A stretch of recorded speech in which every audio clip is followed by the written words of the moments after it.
All right, hey, we are back with another episode of our hardcore solo self-found Permadeath Cleric. As you can see from the little display up at the top here, it is going to be a good session right from the get-go. We have Linuga up in the swamp, and I do happen to have 6 rubies on me, so we'll spin that Linuga roulette wheel here in a second and see what turns up. It could be a good one. But other than that, thanks for coming out. Good to see you guys. Big Trolley in the chat. Happy to see you there. Slazik, C. Goodman, Noobcake, Toradan. How's it going, folks? Today is our last night available for people to contribute to the Champions of Norath stream challenge. If you want to see Trolley and I do a co-op stream of Champions of Norath, go ahead and use your channel points right underneath the chat bar there. Click on the Freeport Militia dude, and you can spend up to 2k points per stream.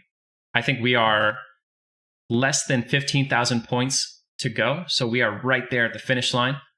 I'm pretty confident. I know you guys won't let us down. We're going to get that done, and we're going to end up doing that stream in the near future. Other than that, we have had a few upgrades since last session.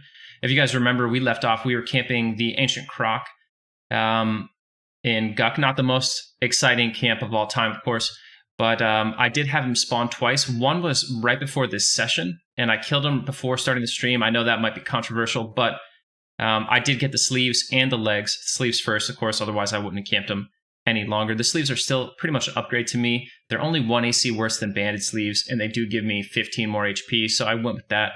The legs, of course, translate to about 25 additional mana with that 4 wisdom. So all in all, things look really good for us. I killed the fungus mutant a few times towards the Pala quest while I was in Guk, and I had no luck at all with any drops. I didn't get a single one of his drops, so bad luck there. I also had a really crazy experience the other day in Guk. Less than 10k. Oh, shit. Yo, Maximilian, what's going on, dude?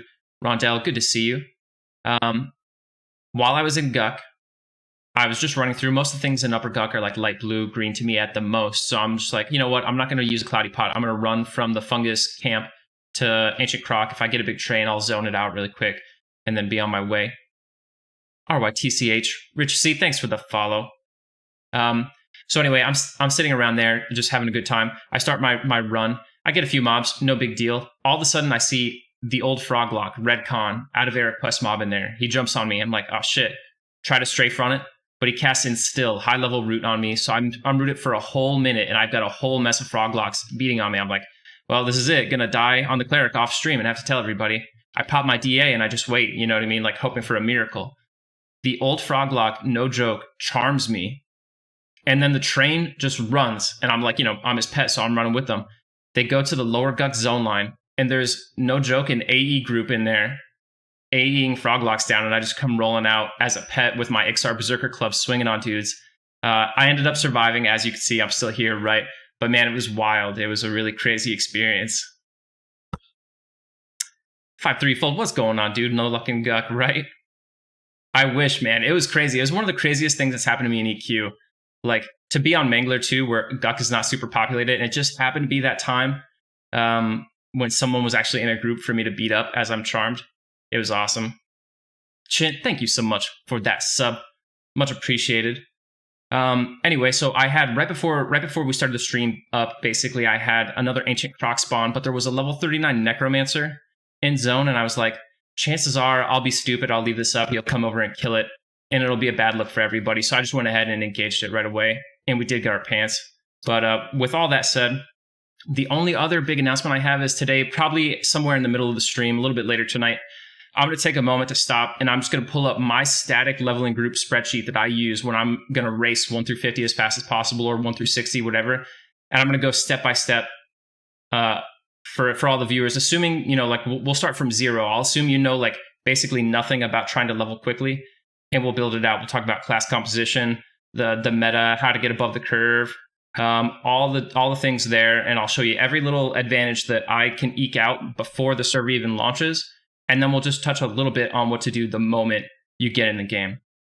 So look forward to that sometime in the middle of the stream. I'll just, stop everything and I'll do it. But with that said, let's jump in and turn in some rubies.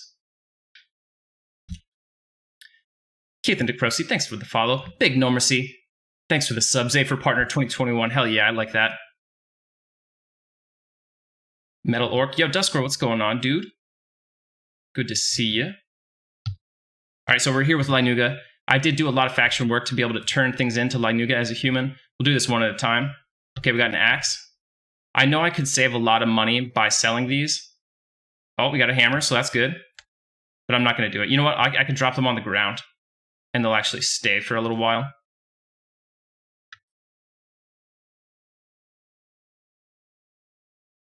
Second axe. The axe is the worst item we can get, but it still sells for like 70, 75 plat. Third axe. There's really only one item we want, though. We have not had a duplicate hammer. We could tell because I didn't get a turn in where there was no additional item. Yeah. Okay, so there was our second hammer. It's a duplicate lore item, so it won't work. Here is our last roll for the Evander's Hoop. Fingers crossed, everybody in chat. What do we think? What do we think, chat? Are we going to get an IV hoop right here? Six rubies for an IV hoop? Hoop, hoop, hoop. Not that easy, friend. Easy hoop, third hammer. Slazik, summon Interrook. Hey, thanks for the ding. Here's Interrook really quick. Interrook, give us some good luck before we turn in this last hoop. Oh yeah, Space Sway. You can't beat the IV hoop. All right, close my eyes. And it was another axe. Big rip. Okay. I'm feeling like too lazy to even go turn in all these axes. So we're just gonna run a Guck. One axe, one hammer, that's good enough for me. Feels bad, man, but it's kind of what we expected. I would say on average to get an IV hoop, you need about 20 rubies. So I owe Linuga like another 14 to really get there, or get to a point where I'm like, Linuga, you owe me one, you know?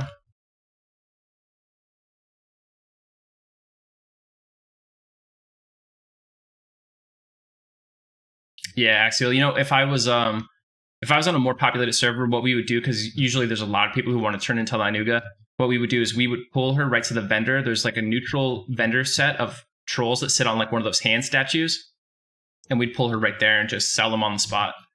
It'd be really, really quick and easy. But unfortunately, I'm like the only person on Antonica right now, so I'm not going to try to hit Linuga, run her there. You know, just a whole big mess. What's going on, Bootly? Axial, good to see you guys. Big Rex with the ding. Much appreciated. In my eardrums. Speaking of dings, we're definitely going to get 32 tonight. Maybe we'll get 33. And I think I need to update my goals, actually. So we're going to go to Lower Guck and try that. I did buy some more Invis pots. So I know last time, you know, we're KOS to the good frog locks for whatever reason. I'm just going to invis past them and we'll go right to the ghouls, see what we can do. It is a little bit risky. That's weird. Wait, is that one of the mage bots that just farms the spiders? Dang, dude. I mean, I'm not going to judge, but it looks like a yes to me.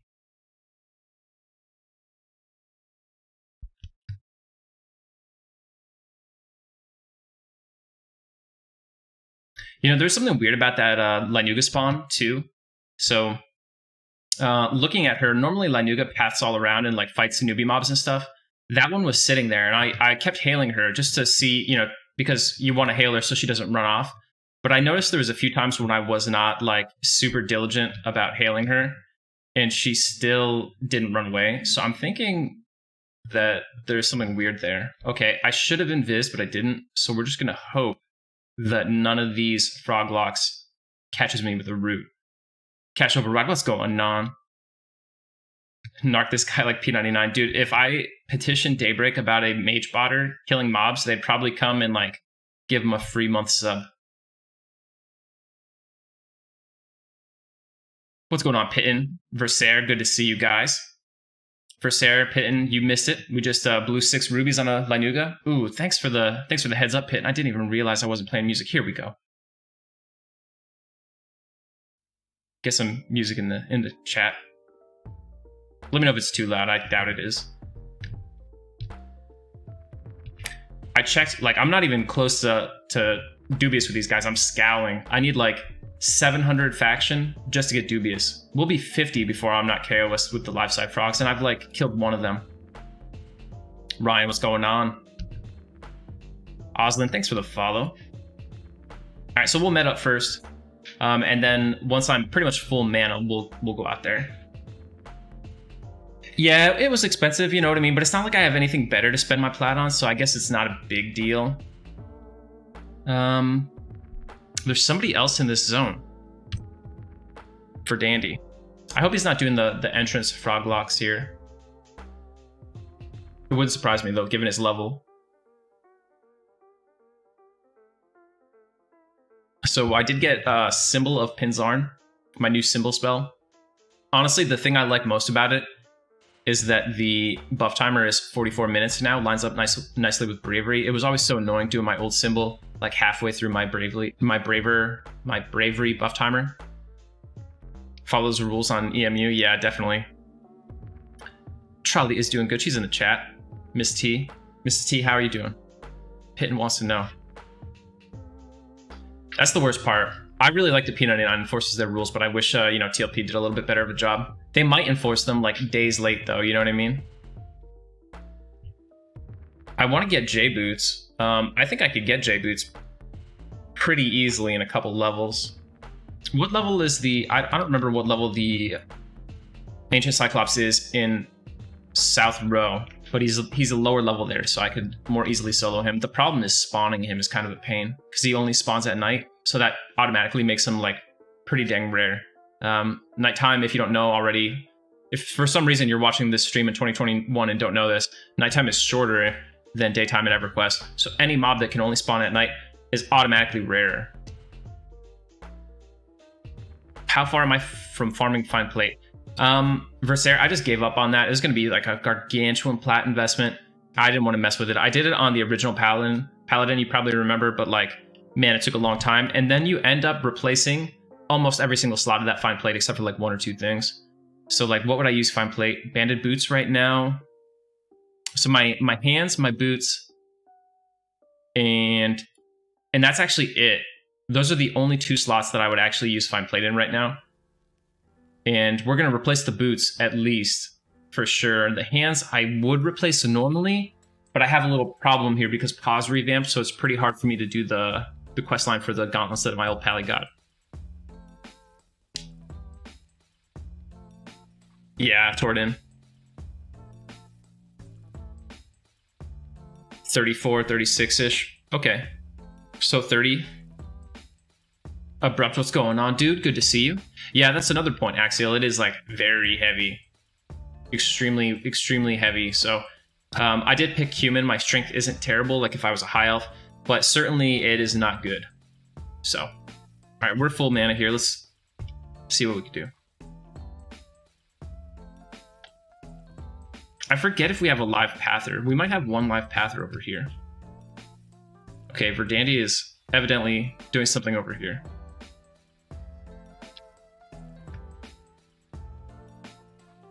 Okay, these guys are all live, and there's a dead side pather that comes through here. That's what I'm thinking of. What's going on, Long Hots? Good to see you, dude. New Cake, I would never skip your question as I furiously scroll up. Where did I get the rubies? I bought them from North Kanos. Those were the ones, if you go back and look at the streams, you'll see me like buy 6 rubies slowly over time with my plat. Oh yeah, duh, you can see me. Oh man, easy. Actually, cancel that. I'm in a bad habit of casting Wrath because I've been fighting non-undead for so long.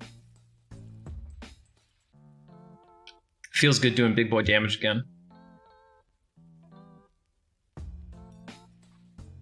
What's going on, Coca?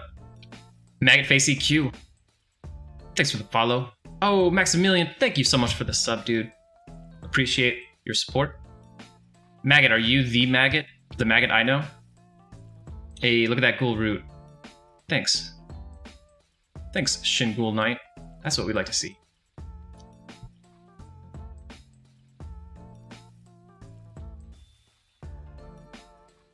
We are really close, I think.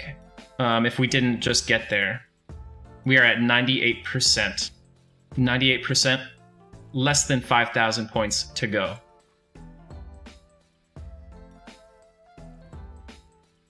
$4,100 points. Uh-oh.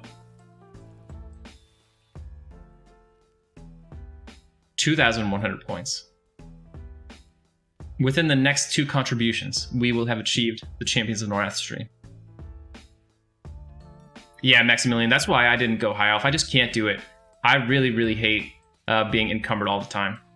It is the worst. I mean, I thought about going dwarf, but we went human for the lore. I kind of, like, as I look at myself now, I almost wish I had gone dwarf. Like, I look at how I get all this wisdom gear, and I look at what my wisdom is, and I'm like, man, if I had been a dwarf, this would just be my wisdom by default. Oh, Champions of Norath stream community challenge has ended this minute. 100% complete. Heals P2K with the final contribution. Trolley right behind him. Thank you, guys.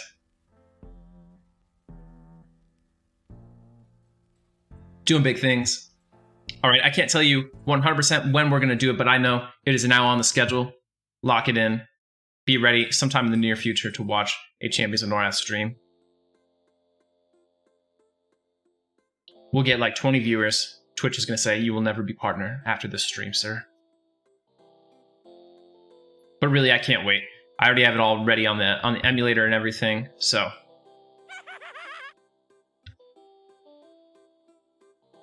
Heyo, Felseeker, what's going on, dude?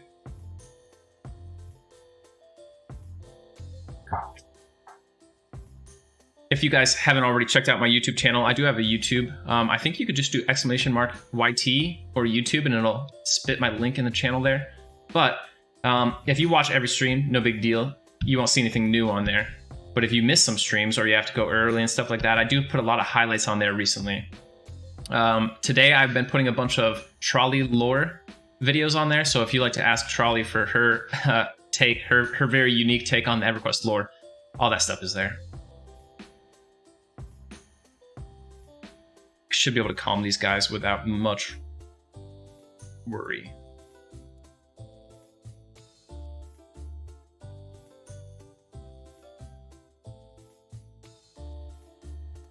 All right.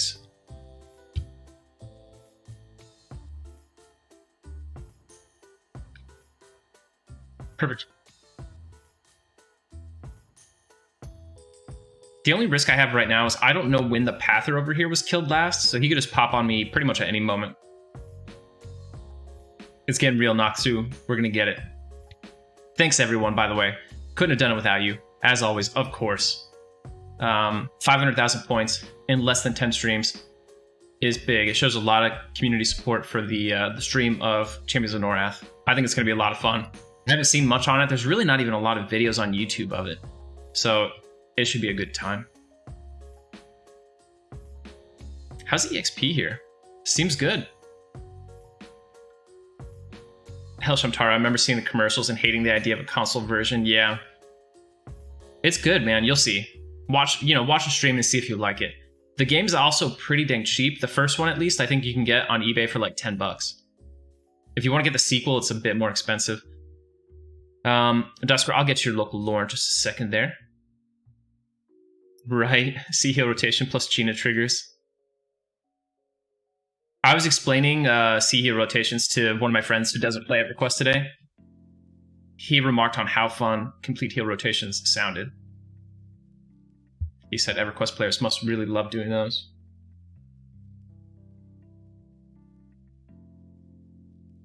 Oh yeah, Kermit.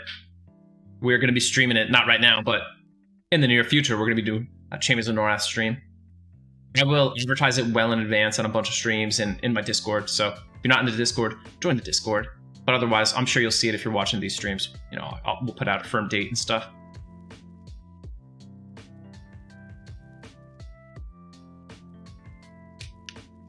No. Just starting to get my mana back and then every buff is gone. All right.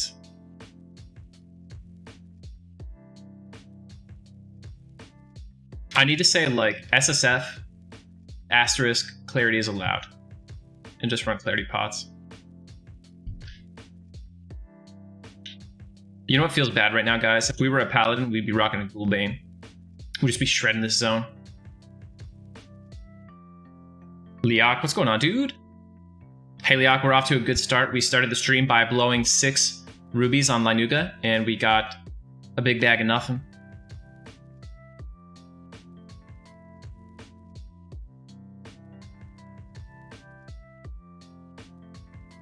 I'm probably going to redo my symbol just so it's aligned with my bravery. Oh, yeah, I need to update that. Check out these gator scaled legs.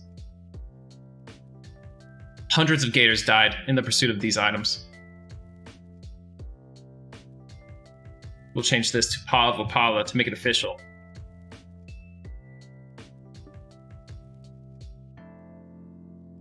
Alright guys, now we gotta do the Paw of Opala quest.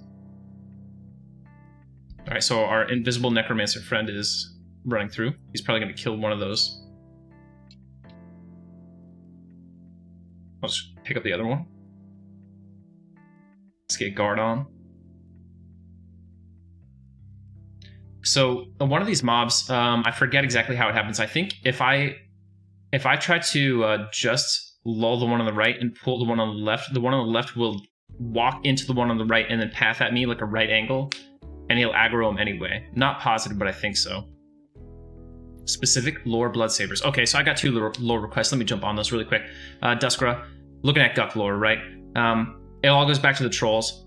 Long ago, actually, I had a request to do kind of a long form troll lore, and they tie together pretty well, so I'll just jump into that too. We're going to do troll lore at the same time. So back during the Age of Monuments, which was, you know, predates where we're at in the Everquest timeline quite significantly, we had Khazak-Thul creating his races. This is where he mostly created his races. Now, the Shisar had already been a thing, but this is when he created the trolls and the Ixar. Within a short amount of time, Khazak-Thul pretty much gave up on the trolls. He was like, yeah, not so much. And he really favored the Ixar over, well, that's bad. What do we think? Do I think I can handle it? It's very sus. I'm gonna zone this.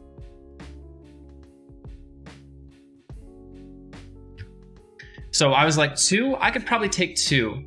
But if that third pather that we were worried about spawned behind us in the midst of that, it would have been a serious problem. So I wanted to zone it. Okay, so in the Age of Monuments, CT goes ahead and he creates the Ixar and the trolls. After a short amount of time, he really favors the Ixar, pretty much abandons the trolls, leaves them to do their own thing. Over time, they break out into a bunch of different tribes. They splinter up and they're not unified at all. There's 7 different tribes of trolls. Since CT kind of abandoned his people, Inaruk, as always, he swoops in. He starts giving visions to the shamans of the trolls. What is going on here? And he gives one a vision, and he says, "Hey, like you gotta get these materials and stuff." So he gets like this big stone, and he gives him this prophecy, and he tries to write it down, but nothing will work. The only way he can write it is in blood. So he writes this huge prophecy on the stone, and he writes it in the blood of all his companions, and then finally his own blood, and he dies. And that stone became the Grosmok stone, and it's sort of the foundation of trollish history. So the Grosmok stone gives the details about a great trollish warlord who will unite all the tribes. And then pretty much from that point onward, trolls war over possession of the stone because they think, you know, pretty much a key to laying claim that you are the chosen prophesied warlord is having the stone in the first place. Eventually, Warlord Yakesha, from the famed short sword of Yakesha, gets possession of the stone, and he does, in short order, end up pretty much conquering all the trollish tribes and unifying them. They live in Guck. That was the home city of the trolls.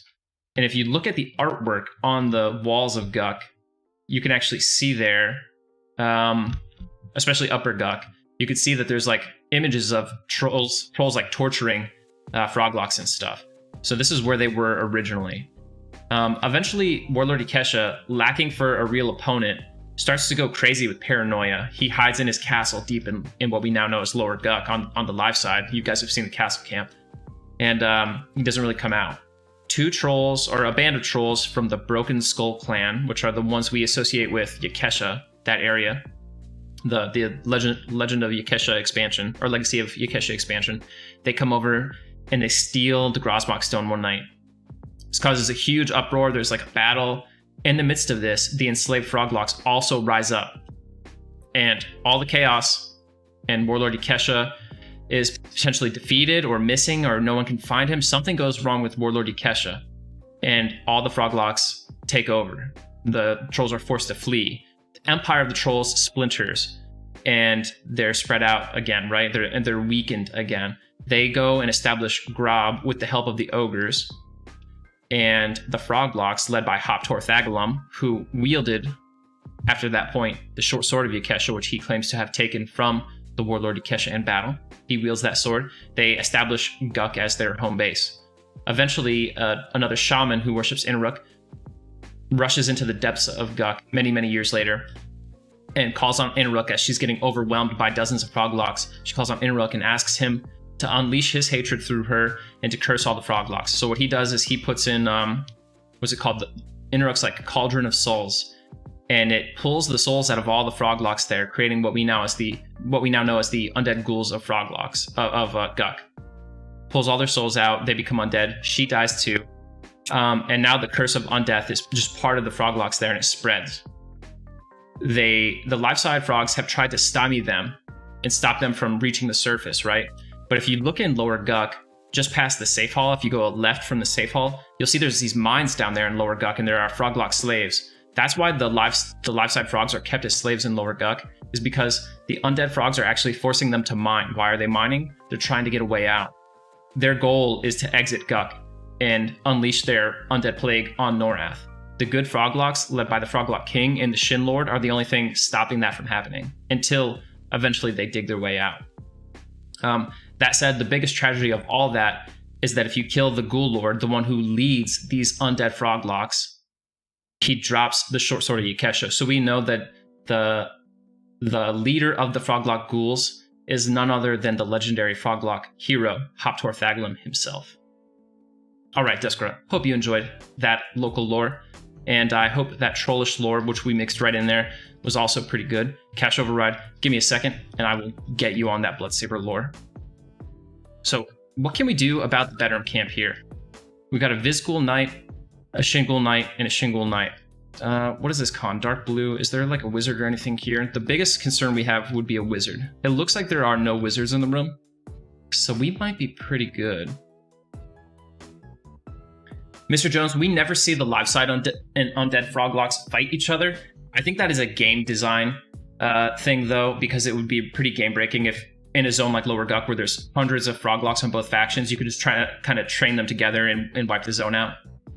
So that's pretty much my opinion on why we don't see it.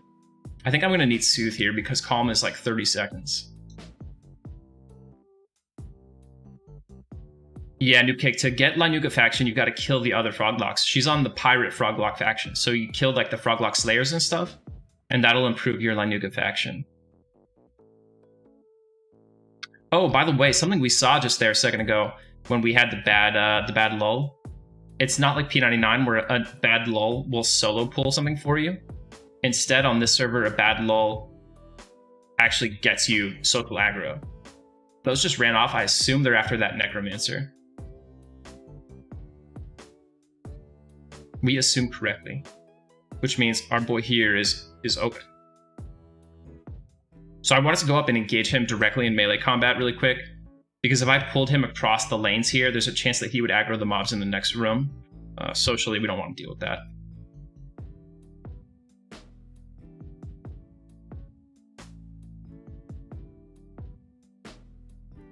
Hope you guys enjoyed that lore, though. Jumping Blind, thanks for the follow.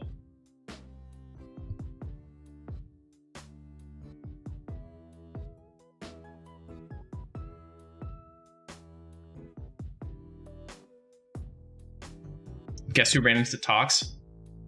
Oh, Norak, you're starting your new character today, right? What is the class?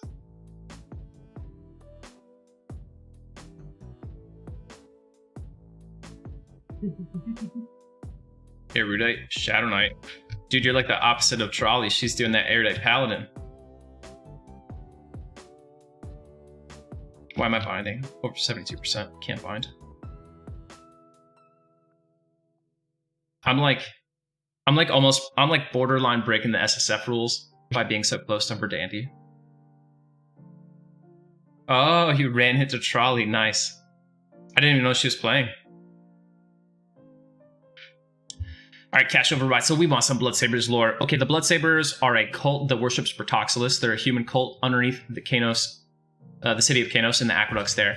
The Bloodsabers are pretty significant in all of EQ lore because they were mostly successful in unleashing the plague of the Piranhas, which most of you guys will remember. It turned the Piranhas green. Originally, there was supposed to be a whole thing where they unlocked a door to the plane of disease in Western Piranha, but that got scrapped as they finalized projected plans for Planes of Power. I know there's like a little bit of gap there, but that's why they didn't do Plane of Disease, because they were like, okay, we're going to feature him elsewhere in future content. That said, Cain Bale sides with the Bloodsabers, and if you look, I think EQ2, and I hate relying on EQ2, but I think EQ2 has some lore which expands Cain Bale's background quite a bit through a character that plays his wife, and it talks about why he became evil, and he had a series of personal tragedies which made him susceptible to the Bloodsabers. But yeah, basically they worship disease and death, and for that reason they want to unleash a plague which will annihilate Kanos in the name of Pertoxilus. Etris, what's going on? Good to see you too.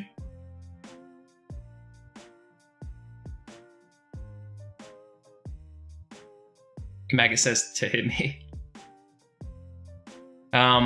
Tower of Frozen Shadow lore. All right. And this next room is going to be really tough. See, one of the big advantages that Paladins have in Lower Guck right now is the ability to taunt pull through walls.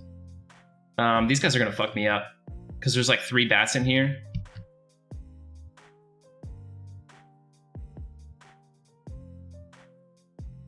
Yeah, what Leox said, Etris, you got to spend those points.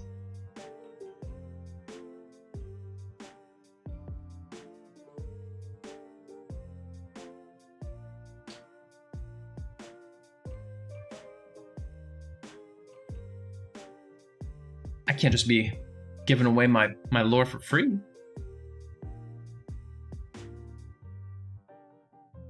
I feel like this is like super dumb. I'm gonna leave and see if Verdandi does anything. Whoa, that was some serious lag. If Verdandi makes a move, that might be open a little bit for us. But we should have the Pather back up here soon. That's another thing about Lower Guck, is the respawn rate is really bad here. I want to say it's like 16 minutes on TLP. Maybe it's closer to 20. One of you nerds would remember. But yeah, the respawn rate here. Oof. Oh, Curticus got you. Thanks, Curticus. Hey, there's our Pather. Exactly what we wanted. All right, so Etris, you wanted to know about Tower of Frozen Shadow? Check this out. Tower of Frozen Shadow is on Velius because of Mayong Mistmore. Mayong is trying to keep tabs on the Claws of Ishant. Oof, man, this slippery floor is not really good for my casting. He's trying to keep tabs on the Claws of Ishant because they are effectively a really powerful force that could oppose his ambitions of becoming a god and maintaining his eternal life, right? Now, the folks there... Man, why am I drawing a blank on her name? But the leader of that dungeon, right? Female vampire, is a former lover of Mayong Mistmore. She went there and something happened to her to make her ugly. Like her visage was ruined. And that's why when you look at her, she looks all crazy with her in-game model. This caused Mayong to fall out of love with her. As to whether or not you blame him for that, I leave that up to you. But for whatever reason, he was like, hey, not trying to get with you anymore. But he still expected her to be loyal to him, so he trapped her in the Tower of Frozen Shadow.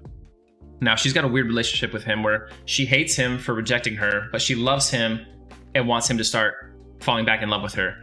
So she lashes out at him, but deep down she's still loyal to him, and so he still gains that benefit from the Tower of Frozen Shadow being there, of getting the information that he originally wanted.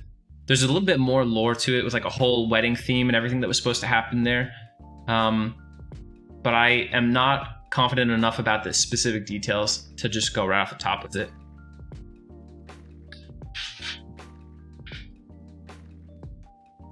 Yeah, there we go. Serena, thank you.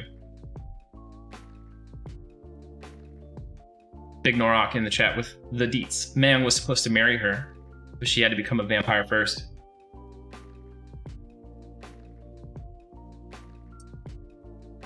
Jarnet, been listening to the Everquest podcast. Was cool hearing you do an episode with those guys. About lore. Yeah.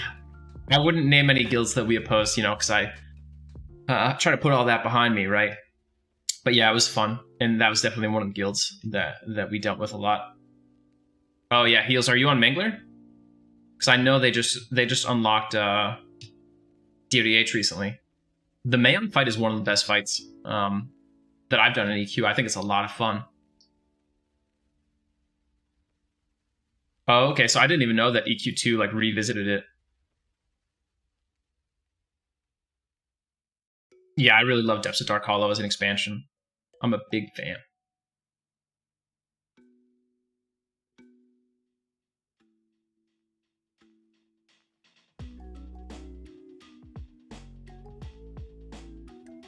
Can I sell you on it? Well, here's the thing about Eldon.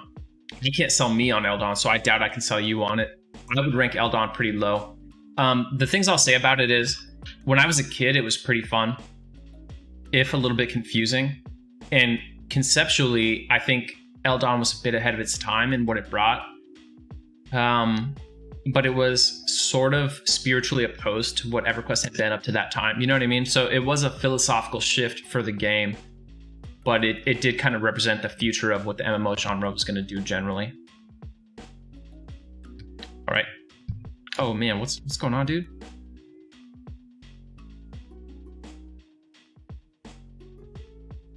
My health isn't as high as I would have liked to initiate this.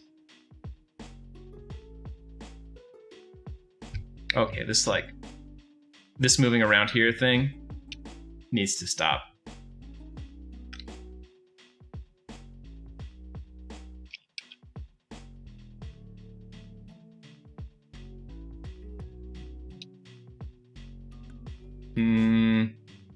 I don't know, chat. It's kind of sketch.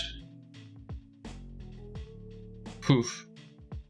What was that appeared on him right at the end there? I don't know. Ooh, Shin Greaves. Oh wait, that's right. We have better Greaves now, so we won't even use those. Ever. I have a better heal that I haven't been using because my health didn't really demand it, but we'll probably start using it now. Because if I had to use healing in that fight to save myself, it was going to be hopeless.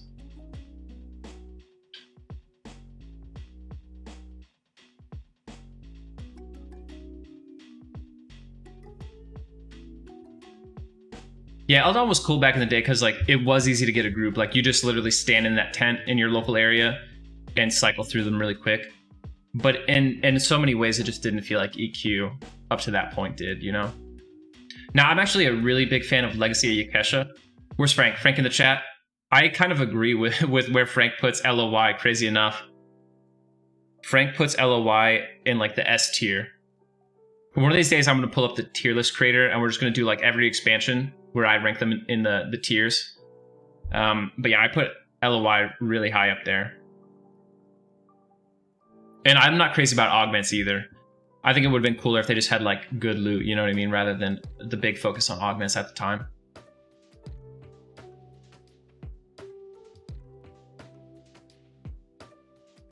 Ah, it's a bard, okay. That makes sense. It was Fading Memories that he used, I think, to bounce, right? Yeah, Fading Memories, so it's a bard. Would my dream job be to work at SOE at the creation of EQ? Ooh, man, that's a good question. Well, here, I'll tell you this. When I was in kindergarten, they asked us what our dream job was, and I said Captain America. So that was my first dream job, Captain America. I did go on to join the military, so sort of like halfway there, but it didn't go quite the way I expected when I was in kindergarten. It would be cool. It would be cool to work on the game back then, but I don't know if I would have had a big impact on it. You know what I mean? So much of what I think we should change or do differently about Everquest is shaped by having played so much of Everquest over the years. I don't know that I could have improved it. And so many of the things that I like and my fantasy preferences for this kind of content are shaped by my gameplay experiences in Everquest 2. You know what I mean? What they did with EQ, in my opinion, was like pretty dang visionary. There were very few games like it before it. I know people will be like, yeah, there was Meridian and there was Ultima. but EQ really was like I think a level above. Big Superman, subscribe for the 3 months. Thank you so much. Long time no see. Soup, we have a community Discord. It's a new one. It's not the old faceless one. Jump in it, dude. Good to see you, man. I've been wondering where you were. Marine biologist, LOL. Hey, there's nothing wrong with that. Is that what you do? Chint wanted to be a rock star. He was the smartest person in the chat right now. And yeah, if I could be a rock star, I still would.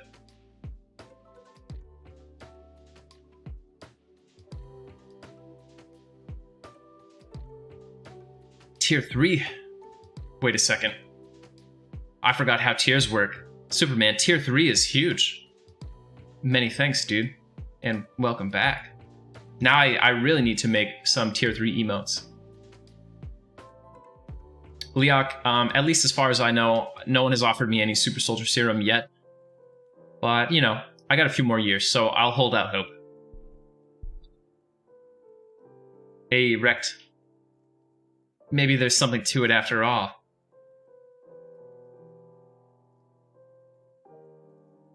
I should check that out a little bit more, Nora. It probably is really good. The book that they have, there's like an inside story of Everquest book that is really good too. Ooh, yeah, I avoid math, man. You'll see me occasionally during the streams have like, I'll confront math problems like, what's 15 plus 17? And I'll be like, Charlie, what's the math on this? Superman, giving out 10 tier 1 subs. Superman, that's amazing. Thank you so much. You're just going crazy. Welcome back. And coming back in style. Superman, since you've been gone, I've been trying to improve the quality of the stream just a little bit. So hopefully you're finding this to be a tad bit better than the stream that you last watched a couple months ago. And Superman, happy to let you know that on the next TLP, when it comes out, we're going to be doing a hardcore guild. Not like a hardcore guild like we don't sleep and we play EverQuest 24/7. We're going to be doing a hardcore guild like whenever... It's basically a guild. You can group with everybody in the guild. You can trade with anybody in the guild. But other than that, it's solo self-found. You know what I mean? It's guild self-found, I guess. You can't trade with people outside the guild. And if you die, you delete your character. And our goal is going to be to kill all the raid mobs, except for Plane of Sky. Maggot Face, thanks for that Prime sub, dude. Much appreciated. And I hope you'll have time to be there with us, Soup. Deaths in raids will be tragic and hilarious. It's true. Alright, let's go. Move you back a little bit.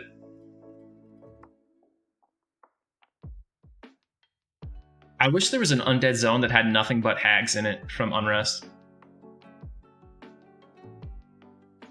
I would do that shit till they were green.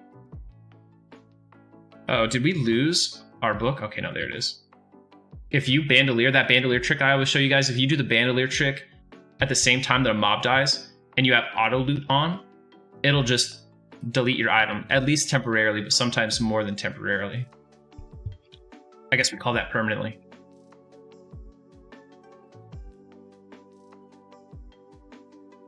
So if you're using the bandolier trick, I should have mentioned this a long time ago, be very cautious about having things on auto loot. Basically, it'll try to send your bandolier item that you swapped and the new item that you just looted automatically to a new spot at the same time. Oh, ding 32. We're making moves. It'll try to put them in the same spot at the same time. And for some reason, the more valuable item always loses. And we got Valor. They're like, oh, you looted a bone chip and a deepwater harpoon? We'll delete the deepwater harpoon. Don't worry about it. What is Valor? Is Valor a bravery upgrade? It is. Nice. Heretic Ramsla, good to see you. Oh man, Superman. So it's been a minute. Well, you would say Eridun is about to start Luckland in like 1 or 2 weeks now, so it's a good time to get back in. You have a few levels to catch up, but that's not a big deal. But I do think that in March, April, May, we're going to get a new TLP. So if you want to just hang on and mess around until you get that fresh start. Ooh, specific lore from Joppa. I want to know the most intriguing EQ lore to you personally, from any era that has most fully captured your imagination, the kind of thing that's kept you up at night thinking about it and still captivates you today. I can tell you, no question. Actually, super easy one for me.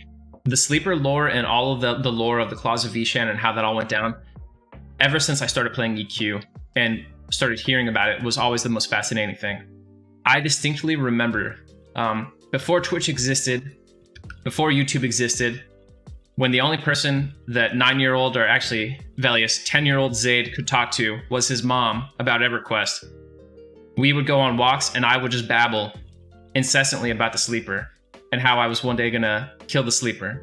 And my mom was probably so sick of hearing about this stupid sleeping dragon. But now I've got you guys to bother about it. But yeah, so that was what it was, man. I just thought it was so cool that there was this entity out there that was supposed to be unkillable. And there's nothing I love in the world more than kind of upsetting someone's expectations, like exceeding them. And I was always like, I told a story a couple of days ago.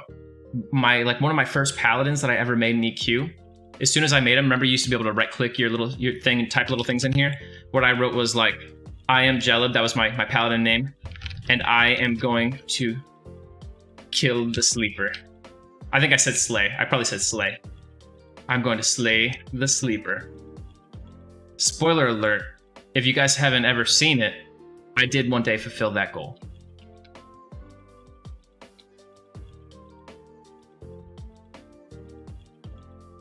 Oh no, Legion, please don't. No. Legion, if you're in chat watching me, please, I'm sorry. This is a solo self-found run, sir. I can't accept your buffs. Clarity. I'm going to click that off any moment now. As soon as I resolve this Valor. Oh, I'm casting this on him. Whoops. I forgot buffs work on other people, like even when I cast them. Oh yeah, Superman, it's going to be fun. I'm going to stream that full 1 through 50 run. Which reminds me, I'm going to do a little, Sugul Wizard here. Okay, I'm going to cast on him. I'm going to click off my clarity and click off my feedback. And we're going to try our best not to die. He's going to try to... What is he going to do, Chad? Is he going to root me? He's going for root. Easy. Sir, not even a chance. 2 resisted roots. Perfect. Alright, let me catch up on this a little bit. Tell my mom she owes you guys. Peace, Sharky. What's going on, dude? Good to see you. Etris, I can only imagine what happened. Like, just think of that map, and if it was in, like, perfect condition now, it could be, like, on your wall framed. But instead, you guys probably, like, drew on it, drooled on it or something. Oh, gosh. There we go. I removed the buffs before I fought the mob, guys.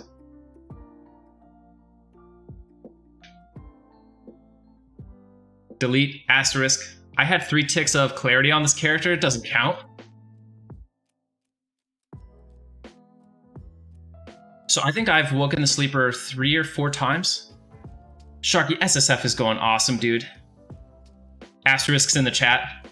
Asterisks in the chat for the clarity. So I woke the sleeper on... Faceless woke the sleeper on Lockjaw. I woke the sleeper on Agnar in Faceless. And we did it on Test twice, one of which times we killed him. So I've done 4 sleeper awakenings, not counting emulator servers. And yeah, we killed him that second time on Test. Superman, Velx is in Velius.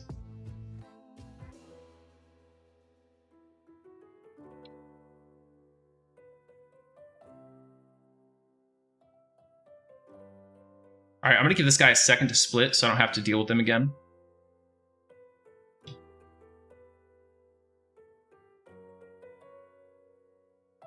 But yeah, there's something so fascinating about a mob that is supposed to be like larger than life, like unkillable, feared by the gods, uncontrollable, and like dragons are already the most powerful entities you think of in fantasy, right? Like every little kid, all of us, right? when you start playing a fantasy like game or MMO, you're like, are there dragons, right? When you started playing like, not Skyrim because they were there, right? What was the other one, Oblivion? You play Oblivion and if you don't know anything, you're like, all right, but where are the dragons? And then you find out there's no dragons. You're like, well, it's like a 9 out of 10, but there weren't any dragons.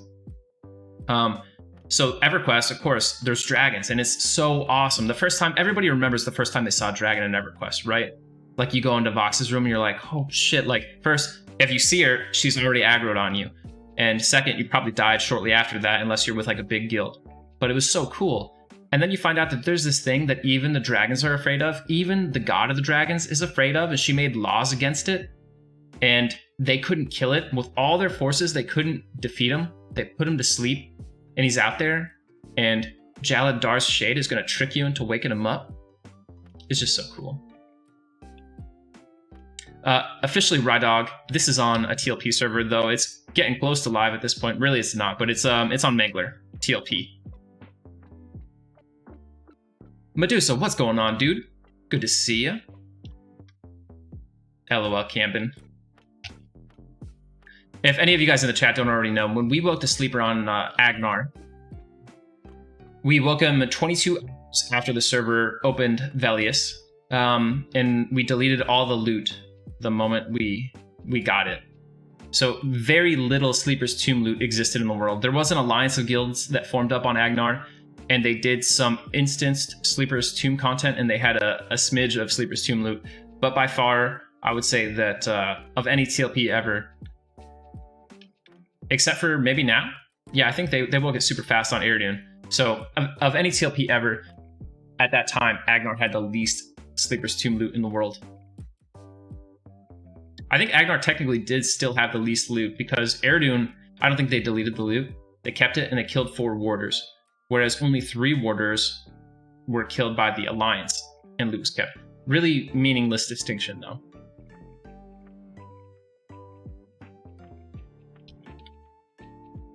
Man, Megan, the worst thing is when I press AWASD or whatever, WASD, to try to move around and it's actually tabbed over into the chat and then I like die. Longhoss, I deleted it for a few reasons. First, there's just the big flex. It's like when I deleted my server first level 50 on Eridion. It's just to be like, it doesn't even matter. It's not even that big of a deal. Second, we deleted it because it's fair. Like, yeah, we're going to wake the sleeper instantly, but we're not going to have loot either. So, you know, it's fair. And the third reason I deleted it was because they said that we wouldn't do it. And like I said earlier, I really like to exceed expectations.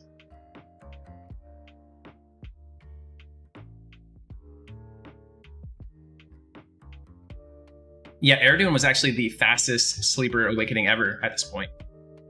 Might be faster ones in the future, but for now, Eridion is the fastest ever. Very cool. LOL, Revendreth. That's like the worst possible scenario to walk in on Vox for the first time. Which is my favorite of the classic planes and why? God, it's gonna be so weird to say this, Slazik.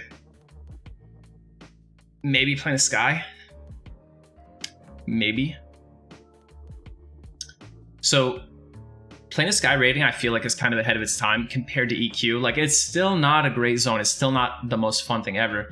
But you got a lot of content going on there that we didn't really see until later. Like, some of the tricks you have to do with Spyrock Island, the way the Pegasus is split out when you're fighting, trying to spawn Keeper of Souls, all that kind of stuff I thought was pretty dang cool. The bees, man, that is like a really neat piece of that raid, the bees, and then the Bixie God. I really loved all that stuff. If it wasn't for like the really, really terrible loot system in Plane of Sky, I think everyone across the board would love it a lot more.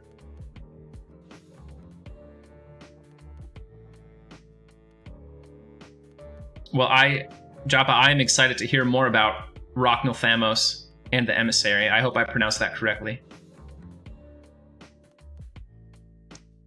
I bet you won't.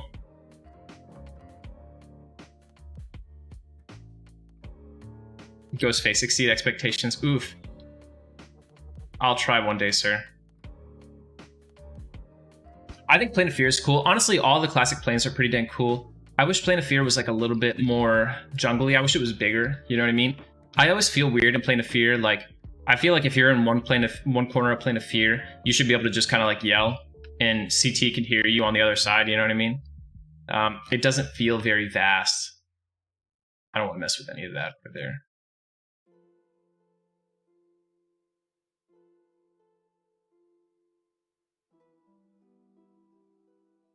A knight, and a knight. This is pretty good. All right, we're going to soothe.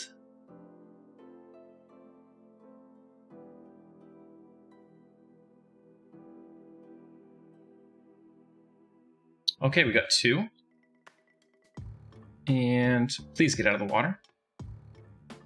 That was kind of okay.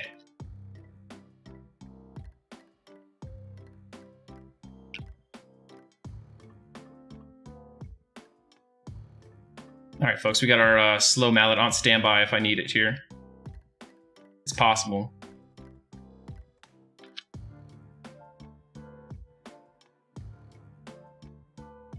Oh, that's cool, Finn. I didn't know that that's where the guide program would meet. I guess that's, you know, they do have GM Island in Sky, so that makes sense before CS Home and stuff. But right, doesn't Fear feel a little small to you guys? It's supposed to be this huge jungle that CT rules over, but I don't know, like, Plane of Hate feels a lot bigger to me. And that might just be because there's buildings and stuff, so, you know, if you took all the buildings out, maybe Plane of Hate wouldn't be. But Plane of Fear still has a huge cool factor with the Ring of Fire and the temple and everything. I do wish the temple was a little bit more, like, organized, you know what I mean? It's kind of like a big temple full of shit that aggroes you from way outside, and there doesn't seem to be any order or organization to it, or any named mobs in it, you know what I mean? I feel like there should be, like, some big bad CT worshiper inside, just waiting to give you a bad time. All right, we're in a little bit of a sketch spot right here. It's not my health I worry about as much as my mana pool that you guys can see there. Oh, duck that.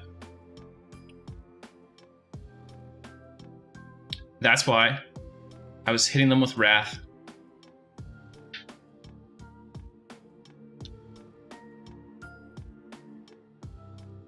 There we go. I need to just take Wrath off of my my hotbar if I'm going to be a baddie about it. We'll just put Dismiss Undead on both slots.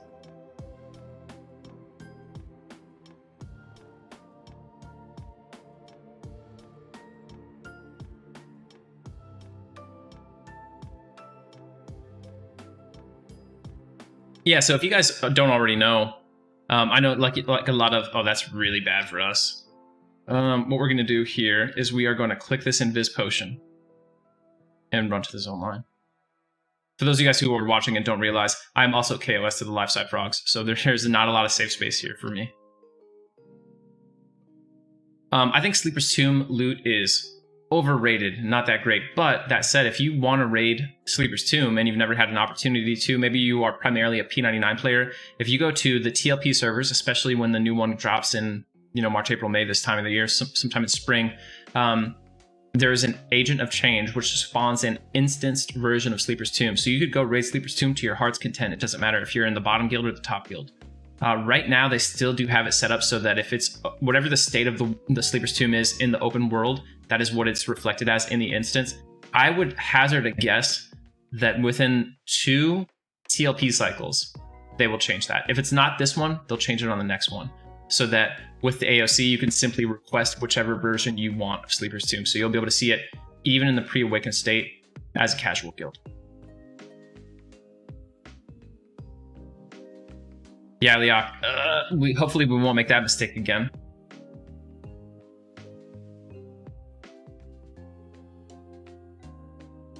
What's going on, Rags? Good to see you.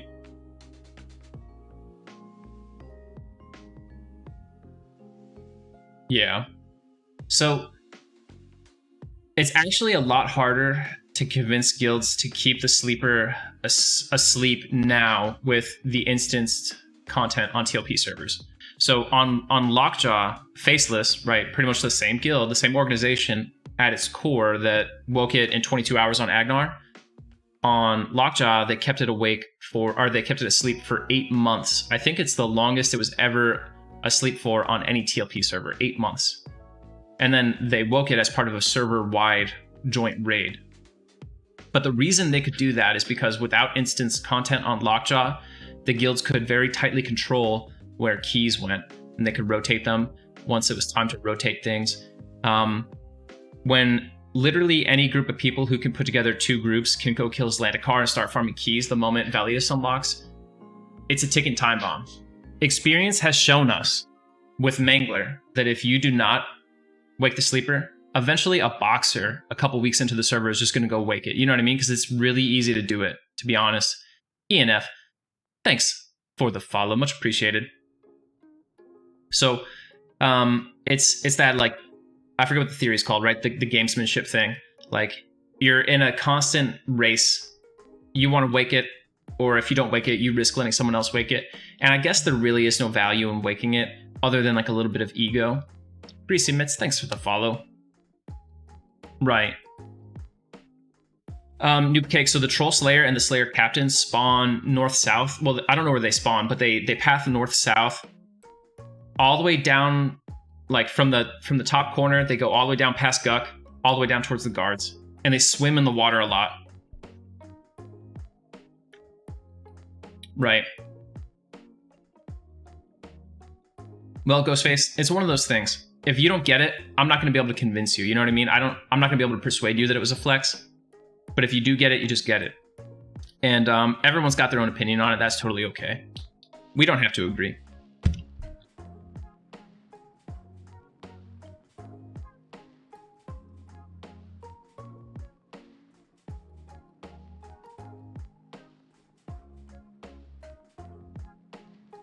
We're way too casual now to go on P99 as like a real raid guild. We get crushed.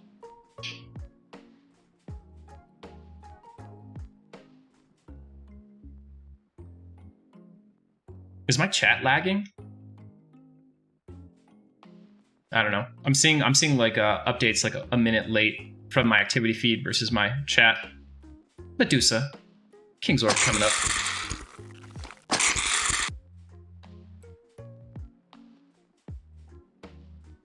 On the plus side, I did not lose Invis this whole time. Oh, that's really bad though. Okay, there we go. We didn't get aggro. We're good.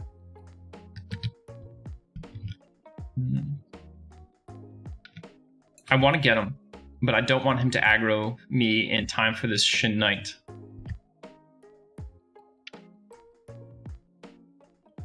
All right, looks like maybe it's not lagging. Maybe just my my follow alerts were lagging a little bit. Campin.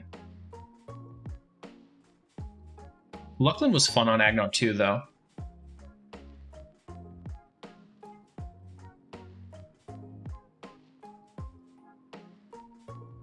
Agnar is one of the most fun servers I've had the opportunity to play on. Can he aggro me here? Because that would have been convenient. If he just aggroed me and beelined down the tunnel without hitting me. Alright, I can go kill him over here. This is just going to be a small bit of hassle because of the swimming I basically do on these slippery tiles. Alright, I'll just wait for him. You know what? By the time he's pathing up here, he'll just path right back over here. What made you leave, Abrupt? Dabs, thanks for the follow.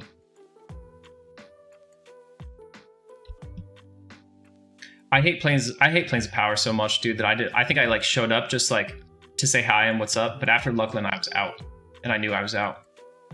I should go in and kill this guy before the other two repop. Oh yeah, there was Beef. Can you explain the DZ glitch? I remember that being a big deal.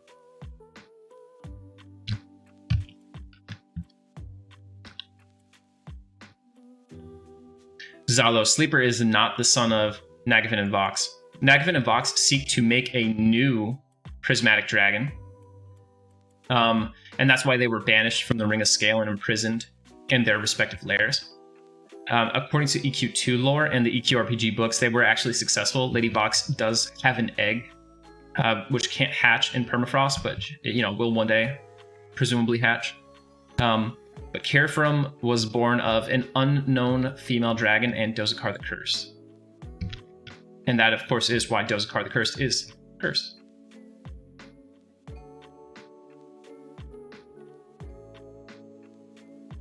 Psycho, what's going on, dude?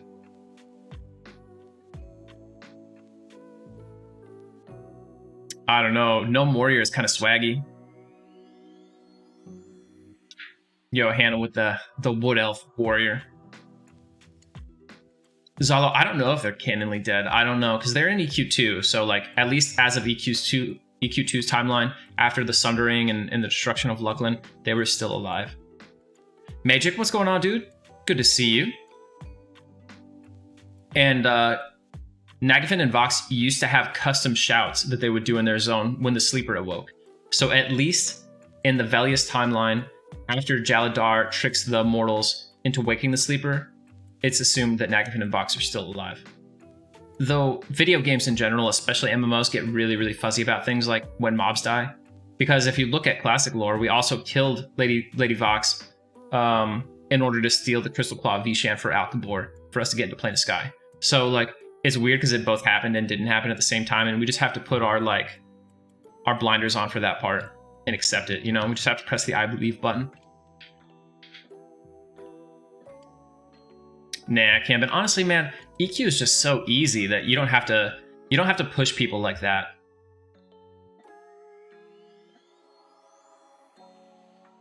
I like it better when I see a non-ogre tank.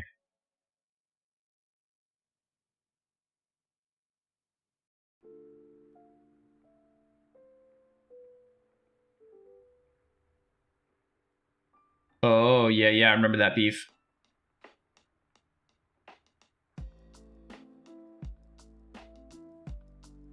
Luna Chip, what's going on?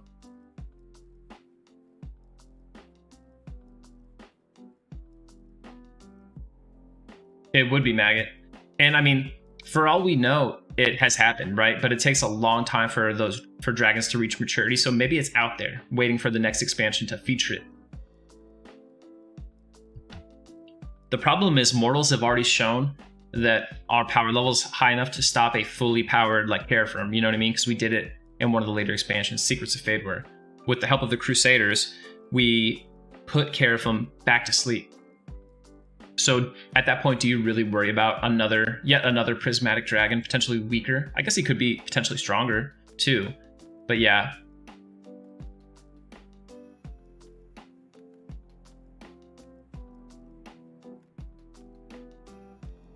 I also had a request to touch briefly on Arendar lore. If you guys remember Arendar, he is the dragon in Plane of Valor. He's the dragon in Plane of Valor that you need to, defeat to get access to Mythmar and all that. So Arendar actually doesn't have a whole lot of lore about him, but I'll go over it really quickly. He was a dragon who lived in the Plane of Valor. At some point, a major storm struck him down. He was taken out by a planar storm of some sort. Maybe it's related to Agnar putting Karana into a stasis and, taking over. Maybe that caused the downfall of Arendar.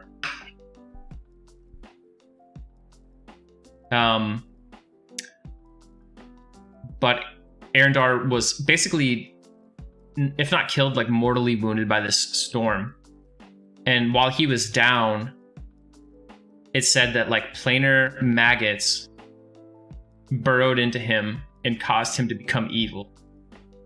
So that's like the story of Arendar. Very limited. I think really what happened was that the developers of Everquest had this really incredible dragon model that they used for the Sleeper and Sleeper's Tomb, and they're like, man, there's actually a lot of money to make that model, and basically like 1.1% of the player population will ever see it outside of a screenshot. Let's slap it in here at a relatively low tier Planes of Power raid, and that way more people will be able to appreciate it. I think that's pretty much what happened with that, if I had to guess.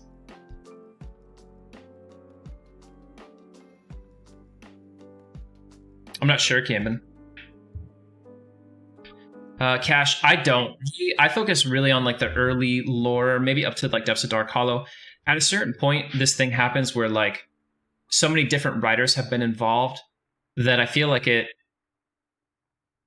it's almost fan fiction, if that makes sense. Like, I get it. They really worked for the company and they made it and it's official lore, but it's like not the same dudes who originally made it. It's not part of the original vision at all. It's gone far beyond what was originally planned for EQ. And so at that point, it's just another person they hired who was probably an EverQuest fan. But it would be like if Sony hired me and I wrote lore for EverQuest. It wouldn't really be the same as the lore that was brought out or envisioned in the time of like Brad and Bill Trost and those dudes. You know what I mean? So I almost take it with a grain of salt.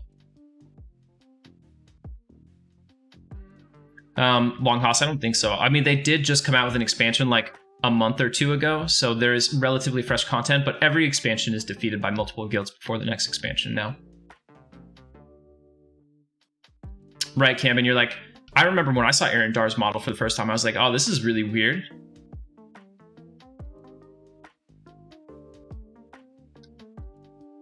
LOL.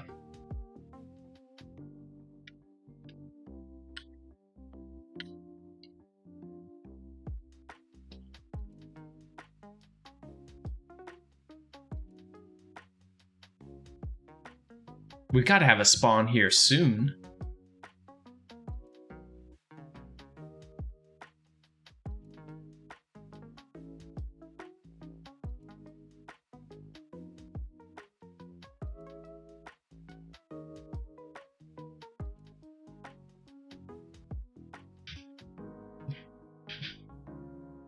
What's going on, Fat Matt? Good to see you.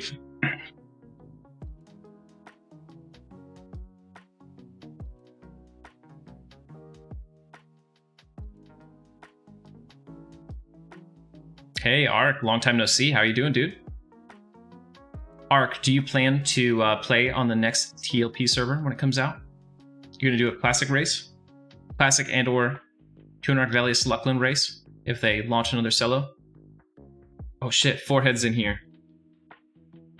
Forehead, is this big noob cake in the zone?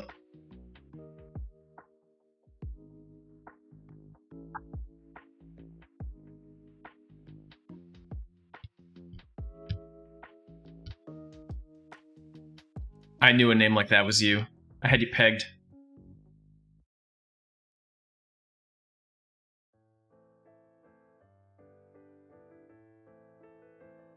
So Fat Matt, what you have to do next time is play Classic, skip Cunark, skip Velius, play Luckland, get to 60, skip Pop, and then play Gates of Discord and beyond. You won't be burned out. You swore never again after Cello. So Ark, I'm going to stream the next server launch. I'm going to do 1 through 50, like, or 1 through 60, whatever it is, you know. I'm going to stream it. I don't know if I'll be first, but we'll be like, you know, fast.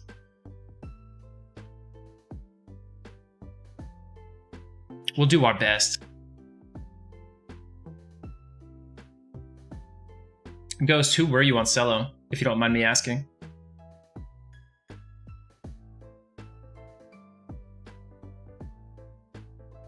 Was Cello 40 hours, dude? For some reason, I remember Cello being like faster, like 28 hours. Deicide, okay. Like I thought it was a relatively quick 1 through 60, faster than even like the standard 1 through 50 round was.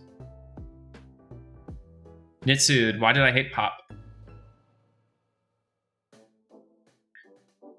I really hate the art style of Pop, and I just kind of hate the idea that we, in one fell swoop, are basically able to blitz the Pantheon, I guess, if that makes sense, Nits. It lowers the way you view the rest of the content in EQ in a way. You know what I mean? And it's hard to take other stuff seriously. Like, they did a good job with Gates and Omens, where it's like, okay, these things from outside the universe are coming to you, you know, outside of your plane of existence are coming to attack. So they could still up the threat level. But then you go after Omens to Dragons of Norath, and you're like, wait a second. I just killed all the gods, and then I killed these big aliens, but like now dragons are a threat again? So like, what's stronger, a dragon or a god? It really messes up the power scaling in the world when we have Pop. But yeah, the biggest thing right at the outset is I don't like the art style.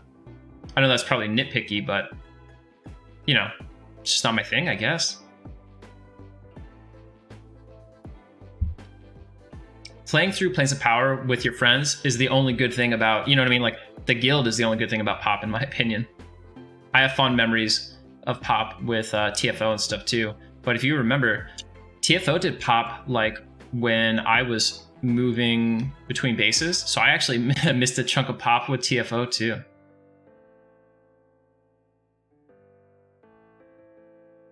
And then, yeah, the end game of Pop 2 is like, all right, Planet Time, Planet Time, Planet Time. Like, you could do some of the elemental planes, but really, 99% of your worthwhile loot is coming from one zone, one raid that you do each week, and that's kind of like meh. You know, it just feels so bare bones at the end of the day.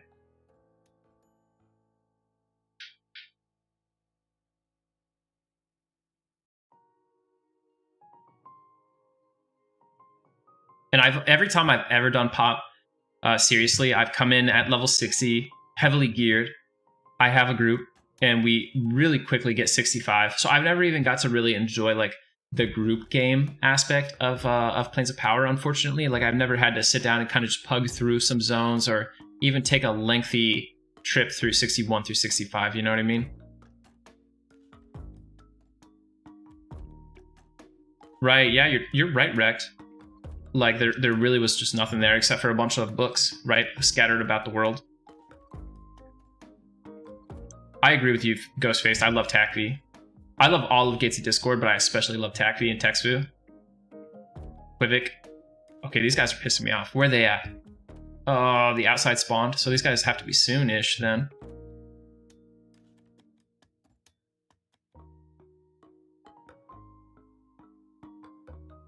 I wasn't there, Camden. I mean, I think I was like in the, I was in the chat, like listening, but I don't think I participated in the raid.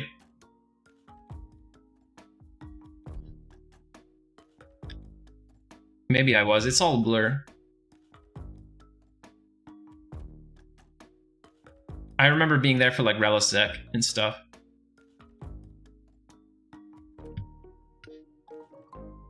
"10 out of 10. If you're in the chat right now and you've never done Gates of Discord, my highest recommendation to somehow, some way be around for a Gates of Discord launch on the TLP server. It really is good. It really is good. Or if the last time you did Gates was when it sucked like 20 years ago, give it another shot because it is a lot better. 100% Camden. You guys remember when we had CT unlock early? The Velius revamped CT unlocked in Kunark. That was a lot of fun to do. Whenever there's like a weird glitch in an out of era raid mob or revamp is introduced too early, it's always like the best thing ever because it's actually challenging content. It feels good to defeat that content because you're doing it when it's not expected.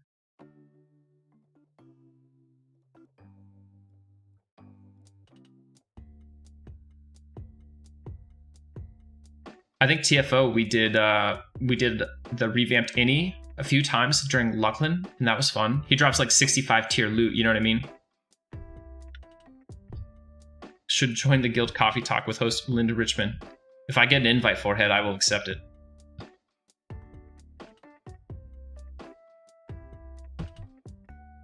LOL, Ghost. Rags, a lot of bugs were fixed, and then the balance was just improved. That's really all that was changed with it. I'm sure if we were able to get like a pre-patch version of Gates of Discord, it would be a ballbuster again. But zones like Ukwa and stuff that you remember, like crushing guilds back in the day, or even TACV and like Tuna, are just very doable now. And the difficulty, I mean, it's not going to crush you, you know what I mean? But the difficulty feels just right. It's one of the most well-balanced expansions in all of the timeline, I would say. Nits, we did Velius era Draco Lich at level 50. We did the Golems and Draco at 50. And that was a lot of fun. I don't think we actually did CT though. He probably would have smoked us. Because TFO, remember, we weren't a Zerg. We had like 30 people, 40 people most of our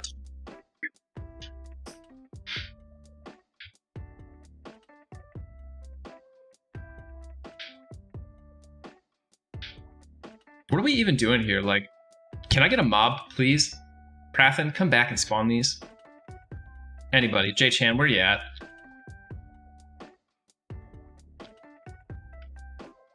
And there's all these mobs out here I could be fighting, and I know the moment I go to get them, these guys are going to spawn.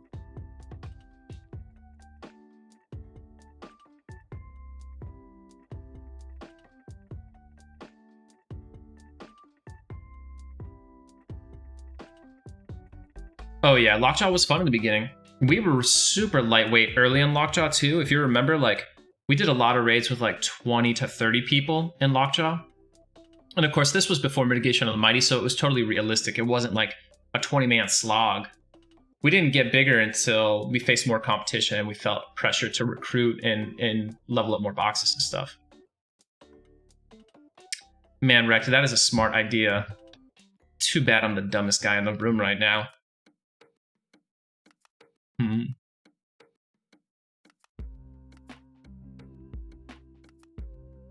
I'm actually gonna do it.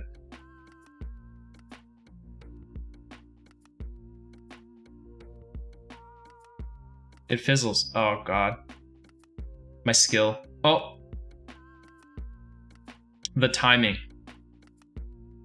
Dude, is he gonna social that dude? It wouldn't surprise me.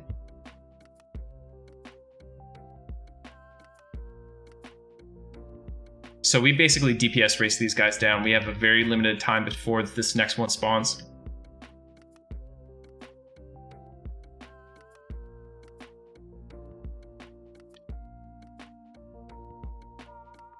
Die. Thank you. Dive in here. Loot this. Recast IVU. Just... Alright, now the spawns are going to be split. You guys want to see the sketchiest thing ever in a hardcore run? So we know this next mob is going to spawn within like a couple seconds. I'm going to be right back. IVU, don't break. Charlie, you have to play if this mob spawns. Chat'll spam something.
You're starting to appear very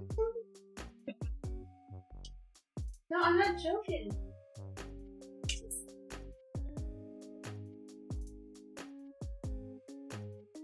You feel yourself starting to appear.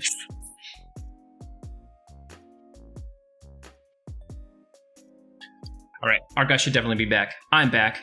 Thanks, folks.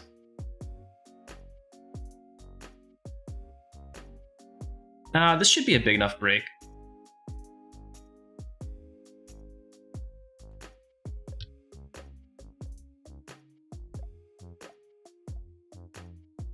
This guy's only one level lower than us. So a reminder, next level we get our new undead nuke. So we're cutting through these guys already, but with the new nuke, we'll just shred this zone. For everyone who is currently watching and didn't already know, we passed our community challenge for the Champions of Norath stream, which means sometime in the nearest future, Charlie and I will be doing a co-op Champions of Norath PlayStation 2 stream. Look forward to it. Please show up. All right, find steel. Finally, some good loot. I think our next spawn will actually be right around here, right? So this guy right here. So I'll met up, prepare for him. After this guy spawns and I kill him, and we know the spawns are going to be down for a couple minutes in here, I'm going to bust out the spreadsheet that I was telling you guys about earlier, if you were here in the beginning. And I'm going to do a guide on how to level quickly. It's going to be like maybe a 3 or 4 minute thing on how to level very quickly in, will bandaging break my IVU? I bet it will. Wow, dude, bandaging is so broken. It doesn't break in Viz. Okay, so anyway, in a couple minutes, I'm gonna bust that out. We're gonna do a guide on how to level fast, how to set up a static group and everything, like you were preparing to level as quickly as possible on a fresh TLP launch tomorrow. I'll go through all that with you guys.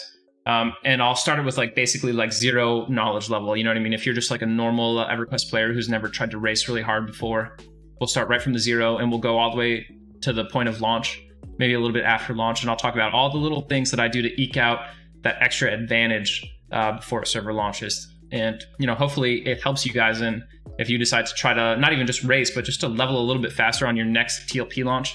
It'll come in handy. We'll see. Rip, no more Tink mask? Did you give it away or did someone have your account info?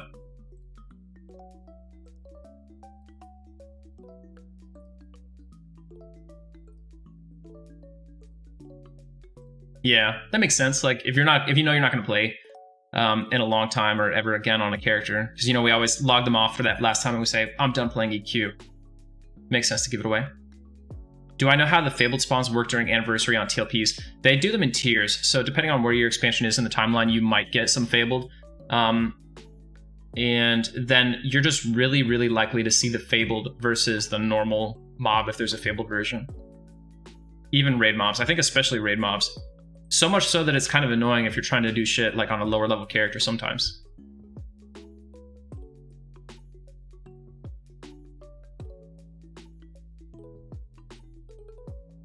Wrecked. You should not be surprised to learn that that actually is my step 1, I think. Find 5 other idiots. Slazik, the crystal ball says 60. Ghostface, thanks for the follow. So Ghostface, are you going to play on another TLP? Or are you already playing on another one? Have you been taking some time off since Cello?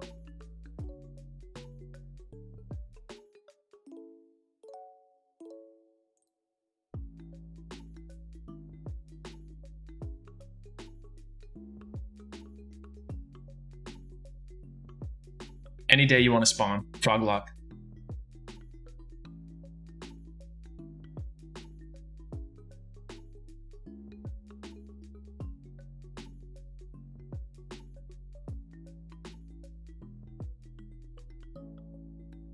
I am Jelib, and I'm going to slay the sleeper. Medusa, have a good one, dude. I know you already know all the secrets to leveling fast, so don't worry, you won't miss anything.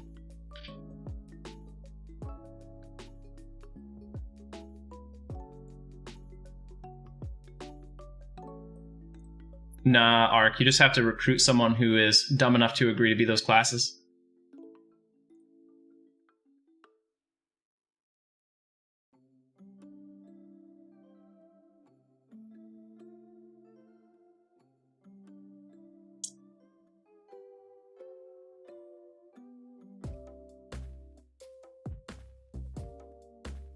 Oh, Zaide, then it's just that the Cleric basically can't AFK very much because the Enchanter could be blundered at any moment by its Charm Pet.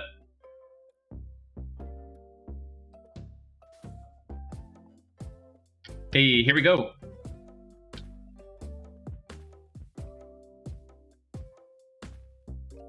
A Shingul Knight, level 27. Ew.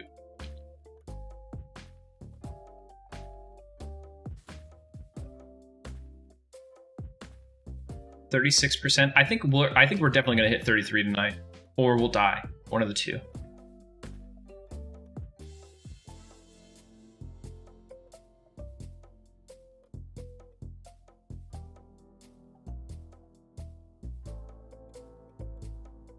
All right. Don't really need it, but I'll cast IVU just in case, I suppose.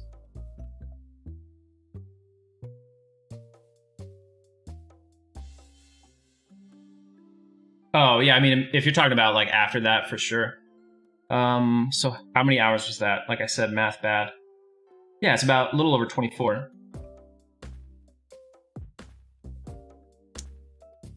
Yeah. That's not bad. I think our group actually... I think our group was actually... Like, we could have done a lot more with working on keys and stuff afterward. But we didn't, because like I remember a few of us going to help power level warriors because all of our warrior groups were slacking hard. But I know like I took a nap in the middle because I was expecting to like immediately roll right into keys and do that for like another 24, you know what I mean? I know you want to call me out, Ark, on that sleep.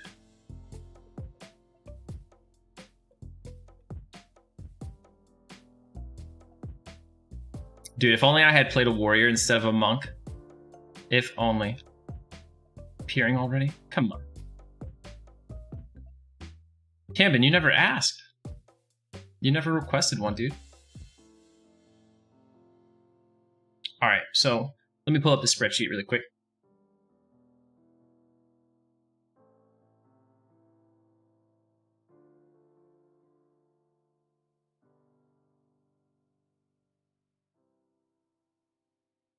Camden, I'm feeling bad now.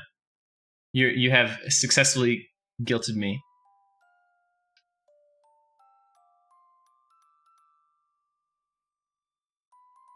All right, let me know if you guys are going to be able to read this. It might be like too small.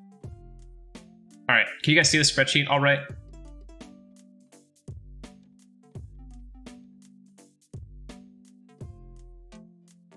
Yep, okay, good. Perfect. I can't see my game in the background, so if you guys see me dying in this little corner up here on the top right, just yell at me or something, okay? Do like a bunch of laughs. All right, so let's talk about it. Let's talk about leveling up your static group. So you want to level fast. First things you need to do. Don't troll me, noob cake. You need to determine your group composition, okay? Now, over here, I have a little sample composition. You really, if you want to level as fast as possible, or you want to race for like one of the first few groups to 50, you don't want to deviate from this composition too much, especially if we're looking at like a classic launch. You need a cleric, 100%. There's other healing options. They're almost always worse for leveling speed. So I would go with cleric. You need an enchanter. You just need it. Beyond the CC, the charm pet is going to be like 50% of your whole group's DPS. Then I would recommend mage, necro.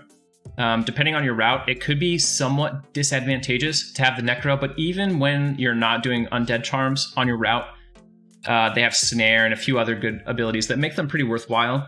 And in a pinch, your necro can like be the puller. They have feign death and everything. And then this 6th slot is what I call the carry slot. These are the classes that I would recommend you slot into your carry slot. Generally, this slot, this 6th slot, is going to be your puller. So no matter which class it's going to be in this list, they should be the ones pulling. A warrior, a shadow knight, paladin, bard, a monk. Most of those are tank classes. The monk a little bit DPS, and the bard utility. The bard actually has a lot of awesome pulling capability anyway, so obviously they pull. And they're the only person here who's going to run faster than the store run speed potions. So they'll pull more quickly than the other options. They bring a lot to the table. It doesn't really matter so much which one you pick. If you were like, we're going to be the first group no matter what, like number 1, you actually would drop the carry spot and you would fill it with another mage or enchanter or necromancer, depending on what your route is going to look like, okay? So this is your composition. And everyone in this group should understand that you guys are not going to break up the group pretty much no matter what. They got to be people you don't hate because you're going to be with them for a long time. Second enchanter would be really good for this spot, but you just have to balance it a little bit, because one of the big things you need to do early on is break out of the curve. The enchanter is very slow 1 through 11 before they get that charm spell. Once they get charm, full steam ahead, right? But you could get stuck in a spot where you have to slog through a few groups in between you and the top spot, occupying bottleneck camps if you were like a little too slow out of the gate. I have a strategy for that, but no need to discuss it here. Anyway, this is the general group composition that I would say. So get people who are going to agree to whatever your time frame is. I find it best to agree on specific amounts of time. Like you'll have a group that either says like, hey, we're going to go 24/7. No matter what, we're going to find a way to keep the group full and EXPing the whole time. Maybe you're boxing each other. Don't ban me, Daybreak. Maybe you're boxing each other. Maybe you're using Parsec. Maybe people are subbing in for other people as they take naps. Or maybe you guys just Iron Man mode it and stay up. Then you have like the next tier down is like, we're going to do 20 on, 4 off. Every 20 hours, you sleep for 4 hours. Easy one. That's actually really doable for like an extended period of time. If you were getting a server that had like Finny EXP rates, that might be the way to go, because you're going to have to do multiple 20-hour sessions, like 5 maybe 20-hour sessions to get to max level. Then you want to pre-stage your UI/your loot. Let me tab over here really quick. Yeah, so okay. In your files, let me boost this up. This is probably too small. In your file system, you're going to see in the Everquest folder something that says like this, like I'll have a Zaide _ Agnar, because that's the server I played on and that's a character name I had. So for you, it'll be character name _ server name. You want to take that, and as soon as you find out what the next server is going to be, maybe it's called the Kanos server, right? You would make it, okay, I'm going to make my whole UI perfectly, right? Exactly how I want it on Agnar. And then I'm going to change the file to say Zaide _ Kanos. Now when I log in to Kanos for the first time, or you know, in my example over here, TLP 2021, when I log into that server for the first time, my UI is already exactly what I want it to be instantly the moment I come in. And you can do the same thing with your advanced loot files and everything. So go ahead and set that up before you start. You want to make vendor tables. So check this out. We know we're going to have a mage, right? So look at my mage vendor table. This has every spell that we might want, including some that we'll probably filter out, you know, later on. But for right now, this is a pretty robust list. It's got the spell name, the zone you buy it, the vendor you buy it from, and the exact cost. It's important to write all this down because you're not going to be buying your own spells. Usually one member of the group is going to do a little trick, right, that you're probably familiar with, where you bind at the group, you origin home, you buy the spells, and then you gate back. Ideally, even better, what you do is you have a box that buys all the spells for everybody, and then they go to the origin point, immediately trade all the spells to whoever origined, and it's just like a boom, 3-second process to origin and gate back. So have your list of all your vendor crap ready to go for all your classes.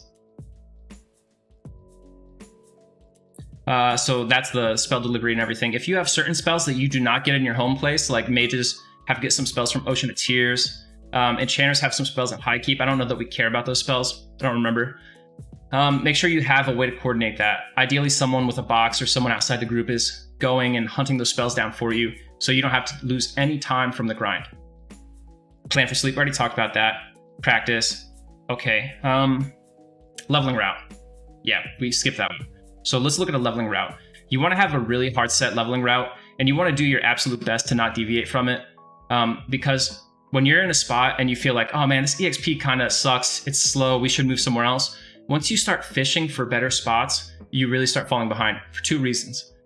Usually the other spots are actually not better, unless you have hard data that backs it up. And the other reason is that anytime you're traveling, you're not killing things, which means you're not getting EXP, you are falling behind. So let's look at our leveling route. This is actually not an incredible leveling route, but if you're willing to buy a race change potion, it could be pretty strong.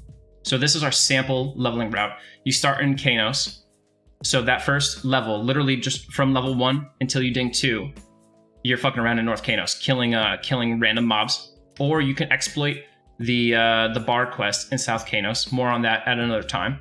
But you could pretty much, in like 2 minutes, exploit a quest in South Kanos to level up to 2.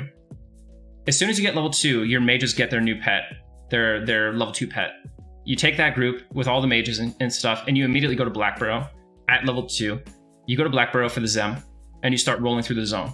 As soon as you hit 11, you guys are going to race change to human again, but start in Freeport, and then you're going to run directly to Upper Guck. On the way there, remember in South Row, there's a zone line in like the middle right corner to Takish His.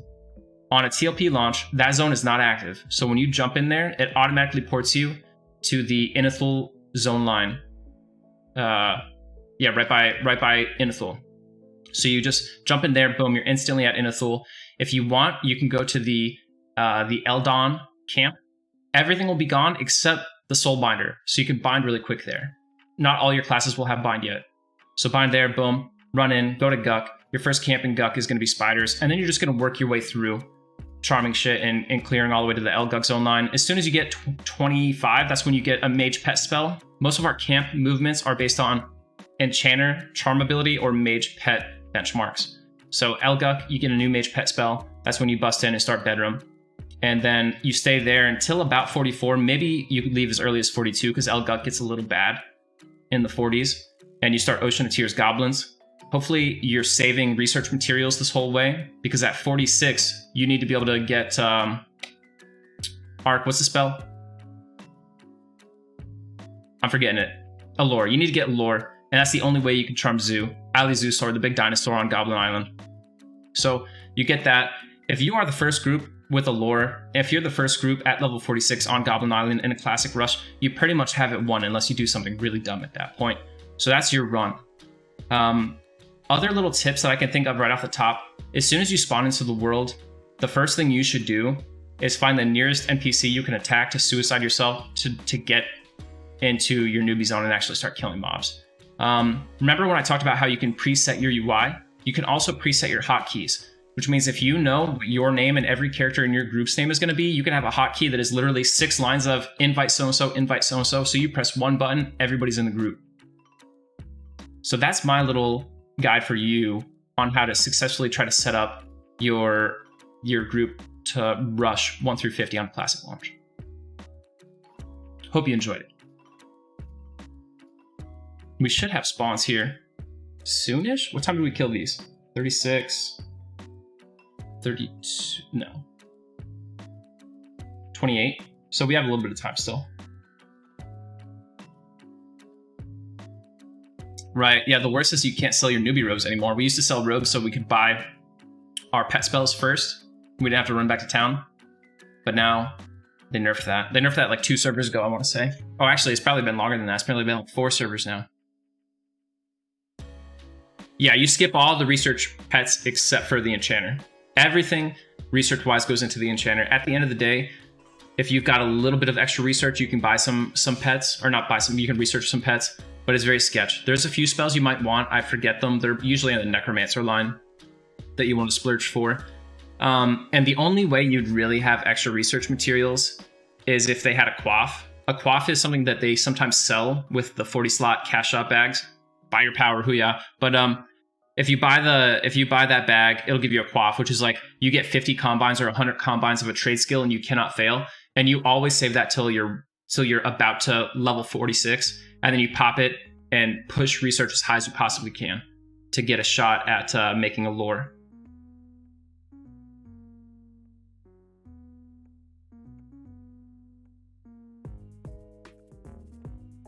Oh yeah, for Sarah, there's no way that I would have showed my path on the stream unless I was showing you my path so I could tell you I would never choose that path and like super reverse psychology everybody.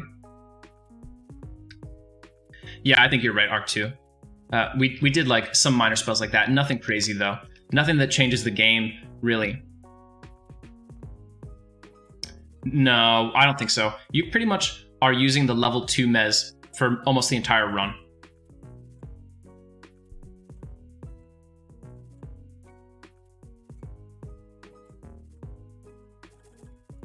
Yeah, Superman's right. The high keep spells for the enchanter are all the pet spells. You never use them, so it doesn't matter.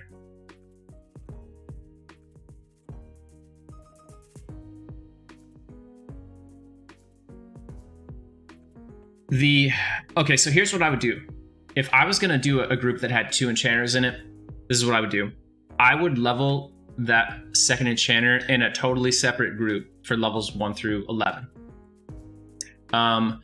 I just would not want 2 classes that aren't really doing a lot of DPS in my group while I was trying to break curve.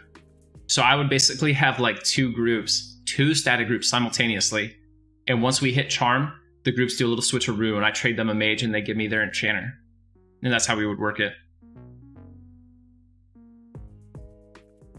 There are a bunch of different routes you could do.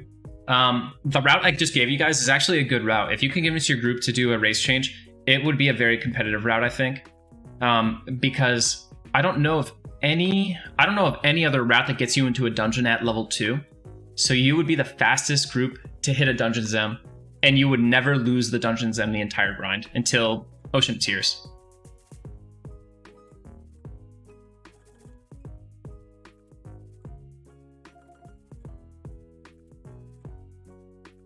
I know Befallen's pretty good, but I've never seen a Befallen group take the top spot. Oh, hey, perfect timing. Wow, the snap root there, guys. Right. Yeah, Befallen's a little bit tricky.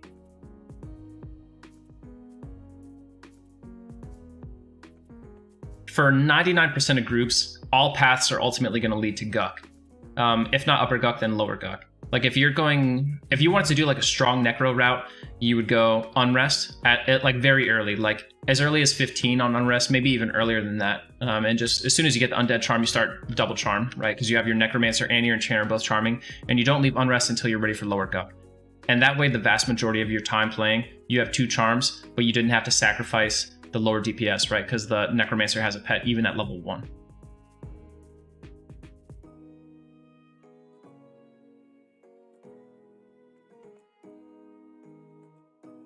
Right. So go ahead, chat, if you guys want to. !Zem. That is the whole classic Zem list. These are the updated Zems that they introduced on TLPs after everyone thought they nerfed and flatlined the Zems. These are the no shit Zems. We went through and confirmed every single one of these zones. Totally legit. Right, Arc? Your DPS should be so high that mobs can't really effectively flee unless for some reason people aren't assisting.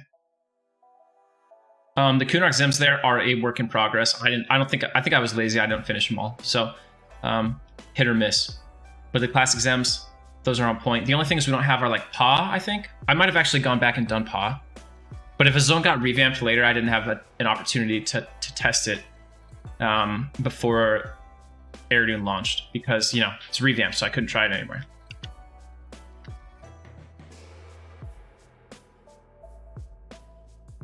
I guess Kha'Zix Thul was the only one I never got around to testing. Kha'Zix Thul actually is a really good zone. If your group is struggling with the curve, Kha'Zix Thul is a great way to catapult past the curve a little bit because it's going to be pretty much empty.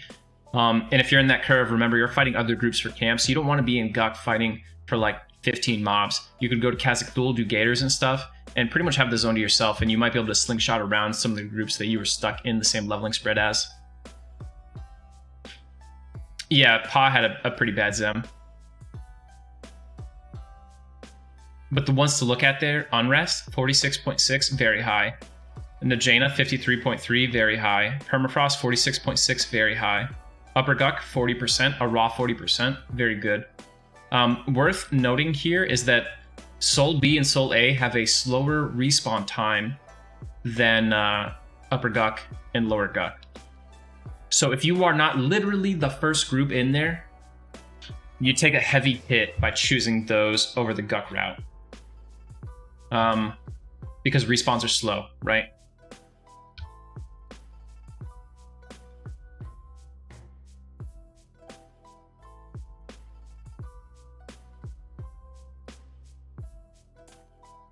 Yeah, I didn't mess with Luckland zones this time. I don't know if Arc still has our Luckland zone tracker. But yeah, PC is probably really good. It's always been like that zone, right, that you do in that range, so. Right, like if you're doing Kunark, traditionally you were already level 51 when you start, and you just go to Charlock, it's over. That's it.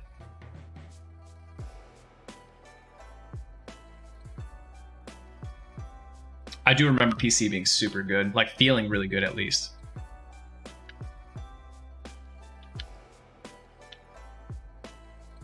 Oh yeah, I was soothing these guys before that other dude spawned. I'll just soothe one. Kill myself. Yeah, the Warrens is really good, but there are, you know, there are other factors. You should never choose a zone only on the Zem. You got to look at how it lines up with your whole route. You want to minimize travel. So if you got to travel all the way across the world and your group's not willing to do race change pots or something, it's tough. Oh, here's another quick exploit for you guys. If you're in Soleil and there's a zone line in Soleil, I forget which one right off the top. You zone into Sol B and immediately just back up into the Soleil zone line. It puts you to like Kanos Aqueducts. Have fun with that.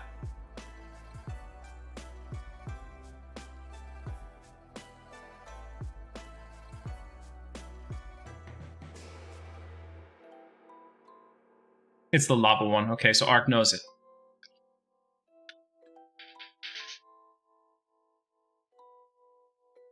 Yeah, that's what it is, Ark. You're right. You know, it's unfortunate that it goes that way and not the reverse way, because you might actually want to go from the Kanos region to Lava Storm, but you almost never want to do the reverse. If you happen to be in Soleil when Lady Vox spawns, I suppose.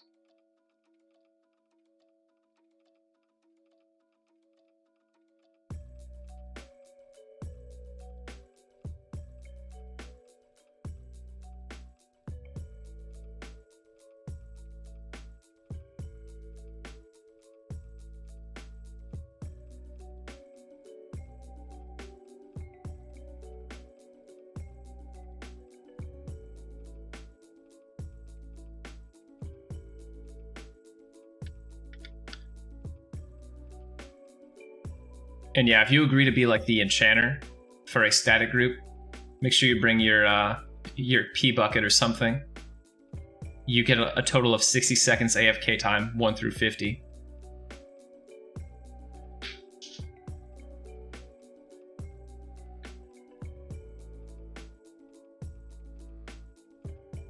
Yeah, Gloat Sticks, this is a solo self-found hardcore cleric. A lot of fun. Thanks for the follow, man. So we are currently level 32, pushing 33. We're in Lower Guck, trying our best not to die. That's pretty much the state of things right now. Not a ton. It's not too bad right now. Let me see. Scrolled up here. 76.5 hours. Liverflap, what's going on, dude? Good to see you. Yeah, Cleric is really powerful, especially in an undead zone like this. Liverflap, Zaide, how do I become a platillionaire in high keep? You can make about 1,000 plat an hour pretty easily in high keep by just rolling through the guards. Start with the entrance and go all the way up to the top. Make sure you hit all the invis walls and everything and come back down. If it's contested, you just gotta get guards wherever you can. High keep, I think, is technically an outdoor zone, so you know, first to engage is the rule of the road there. I think maybe they have dungeon rules for high keep, I'm not sure. Gloat, my plan after Guck is no plan. Like, I'm gonna do Guck all the way to 50. Oh, Liverflap, like, you're trying to grind there? I would start, depending on your class. Oh, I'd start right now, Liverflap. I would literally do 30 to, like, 46 in high keep if I were you. Sham Druid 850, thanks for the follow. Doing those levels as a mage there, you should make like, you probably make like 50,000 plat leveling up there.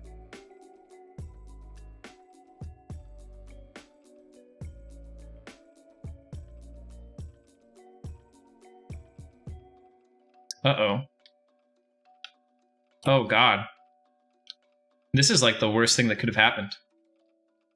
Even Con Wizard, he landed root the first cast, which means we're gonna get a fistful of nukes the rest of the time. Okay, this is all right. We're winning the race as long as the stun isn't too long.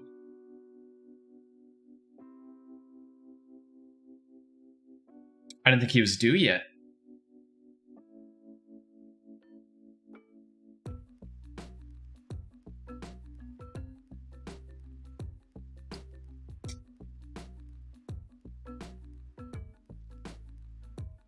Yeah, I would ditch that group right away, Liverflap. You should go see what guard Blail pawns to you, and if not him, then do guard Choppin. Both of them have like really fast respawn timers. Choppin is in the second floor in the casino room in the center.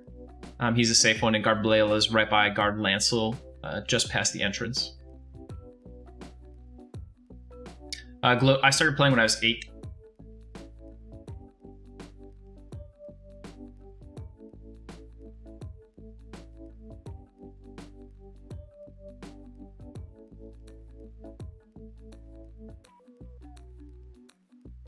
Right, Shamshud.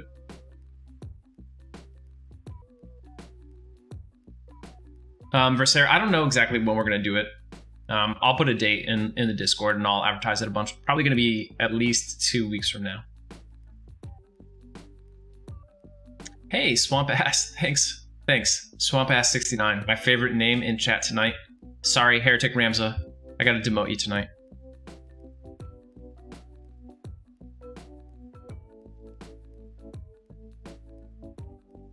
I try my best.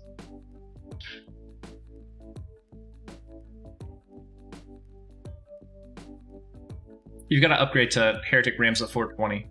That way you compete with the name conventions.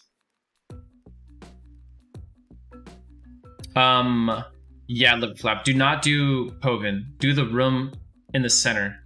The nobles will assist him and wreck you. But any of those other guards, literally just stay out of the room with the nobles. Nice. Luckland launch is going to be a blast, man. Such a great expansion.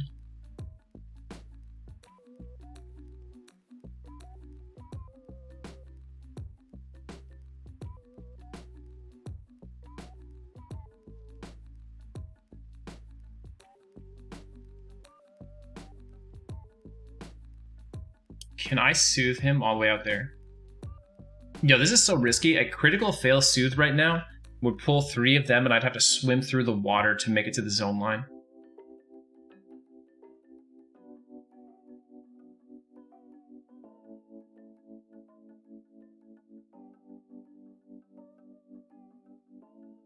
Alright, let's go. See if this works. I'll probably get these 2.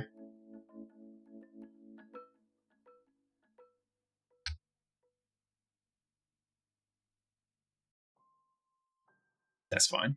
I was worried that I was going to pull 1 and get rooted in the water on my way back, so I just said, screw it. We'll deal with whatever's both up here.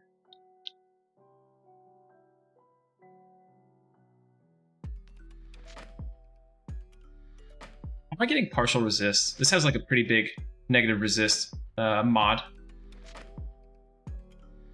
I really, really wanted him to die there. Mr. Blade Brown Jr., thanks for the follow. Oof, man. Come on, melee him to death. I don't want to waste a nuke on a frog that's at 2%. But, like, he's gonna kill me.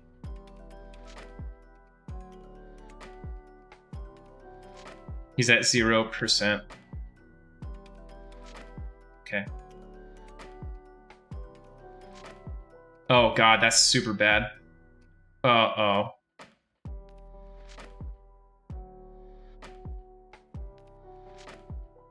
Okay, they're both slowed. I'm just gonna DA.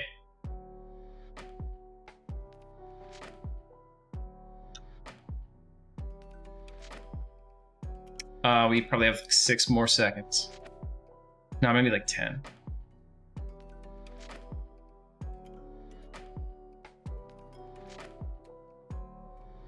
Maggot Face, you are a brilliant gentleman. I should have a baby nuke up for those little things.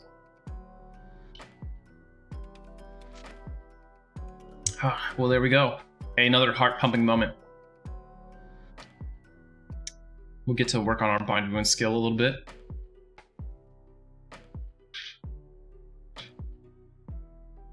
I love glow sticks. I'm glad you're enjoying it. This is just a normal day. Normal day in the hardcore realm.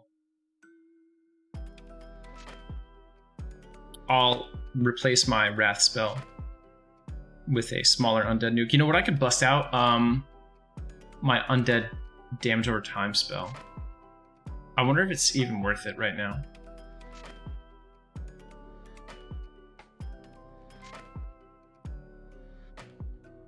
What is our bind wound skill at? We're almost at the point where bind wound gets really good. A few more levels here. 164 out of 185, so our bind wound skill still sucks. It kind of sucks that I blew 2 charges of my mallet before I just DA'd. I should have just DA'd right out of the gate. I was like focused on the mallet, and then when I looked at my health after the mallet, I was like, there's no way. Even with the slow, I think it was gonna end in death.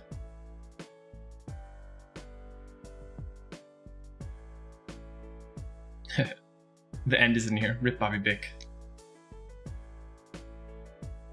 Nah, man, we don't gate. We die and delete the character like it's 1999. There's only one way.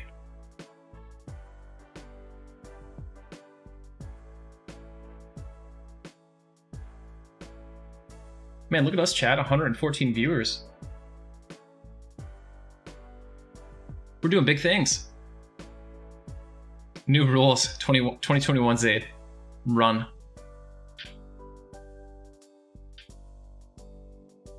So Gloat, if you want to see some of my other deaths, you could do !RIP and !fall. Rip is a level 42 paladin dying in Lower Guck. Man, was it painful. Big Slazik linked him in the chat already. Check it out.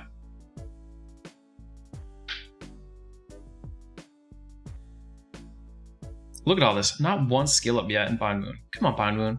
Hook me up.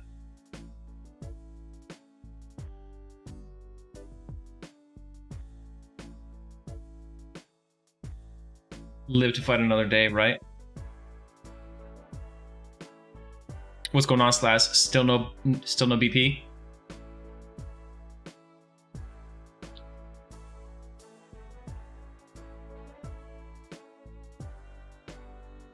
Oh, that's the worst. It's like when you kill Track and you get the Beast Lord armor, you're like, what?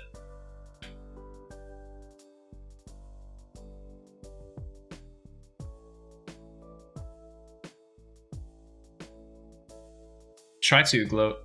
Try to. There's no going back now, Liver Flap. Gotta go all the way to max and negative in the pursuit of plat.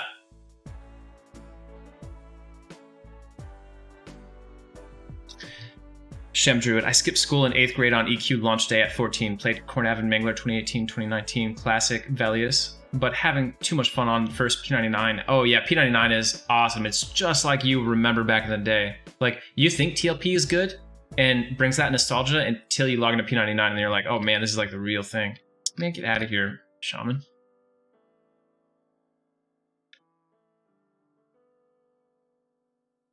Wait, what's wrong with your guild, Raven?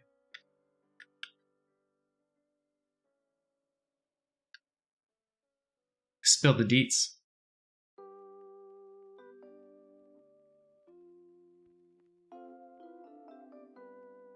Dude, Liverflap, just think about it. That EXP that you're getting right now is after they nerfed the high keep Zem.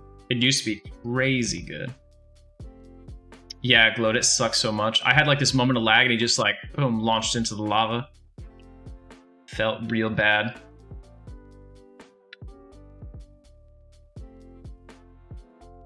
Yeah, that's true. That's true, Raven. The best part of EQ, in my humble opinion, is the group content and stuff, and the solo content. Raiding, I think, is cool, but ultimately is the worst aspect of EQ. Which isn't to say it's bad, but you know, it's just not the best. All right, so we should have 2 Pathers. Vizgul Knight over there. We want to get. Do we have a Pather here? This guy's actually scary. A Yellowcon Wizard. So we'll wait right here. Yeah, there we go. VGK. Nuke him. He's going to open up with a Bash and a Root. Nice. Yeah, Liak. Dang, guilds that treat raiding like jobs. Who would be part of such a guild?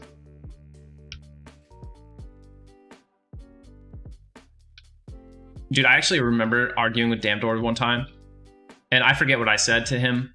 Like, he was telling me how bad I was back on Gulak, which was true, I was bad. And I was like, yeah, but at least we're having fun. And he said to me in all caps in a tell, he said, fun, LOL. And I was like, yeah, dude, but really, like, I was having fun. Why'd I sit? He's not dead yet.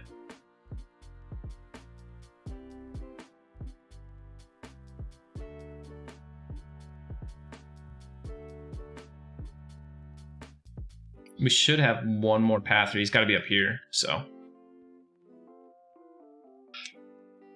Fades, no, it was not actually the TMO Damnedor. It was a friend of TMO's Damnedor who took his name. This guy's original name was Magical. It's not the old school famous Damnedor. It's the TLP Damnedor.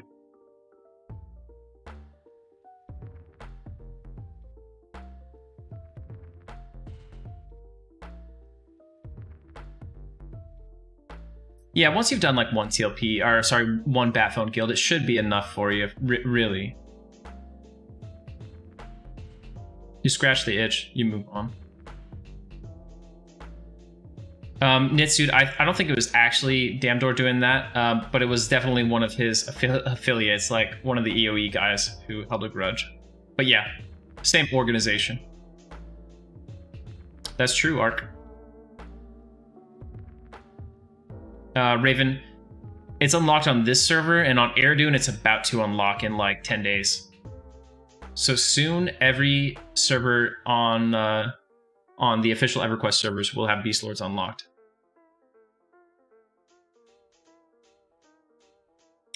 Greasy Mitts agrees. Yeah, I mean, you know, it's good to do a Batphone Guild one time at least, you know, just for the experience, because it is a different way to play. And it's pretty fulfilling when you do it. But there is a point where its impact on your life is usually not the greatest, you know what I mean? And that's when you're like, okay, we'll call this off. Unless you just happen to have like a very flexible schedule where Batphoning is totally cool for you. Oh, Cyrus, I am on Mangler right now.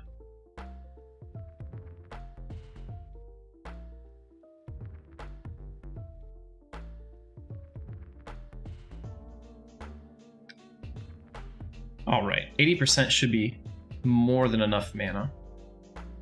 Watch this hack. If Soothe lands. Alright. We Soothe him. Then we IVU. This is good. And then free. Oh my god, good thing I chat. There's not supposed to be 3 Pathers. Where did this guy just come from?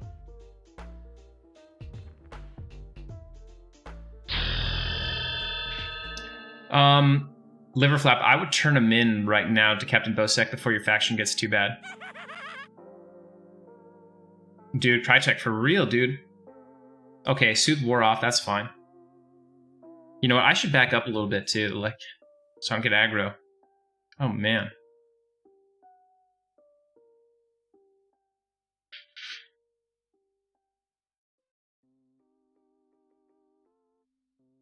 They are Versera. I think it's really just a matter of game design. It would be too easy to exploit it if they fought each other in this zone, because there are so many live and undead froglocks that you could potentially train together.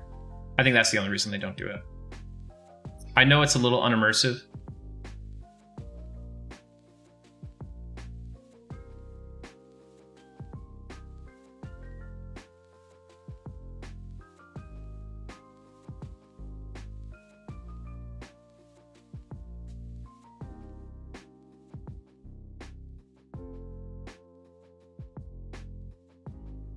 All right, screw Sermon of the Righteous. You guys are right. I'll just pop out baby nuke.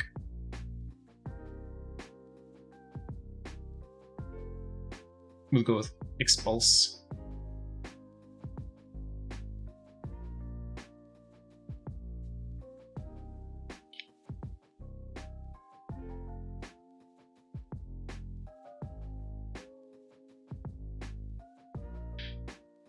So the next mob is a Yellow Con Wizard. I'll probably throw on Magic Resist just for this.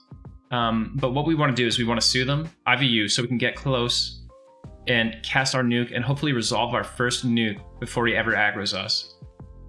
Then, ideally, he will try to root us and we'll resist it a few times. Like he'll hard cast Instill.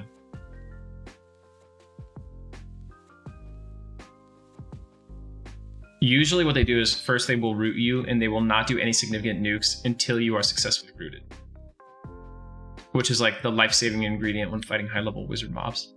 But if he roots me successfully on the first time, it's just a pure DPS race. Now granted, he's not going to have a lot of HP because he's a wizard. But it can still be really risky, especially because his nukes are all going to stun and interrupt my nukes. So if we get in like a really weird rhythm, he would just crush me.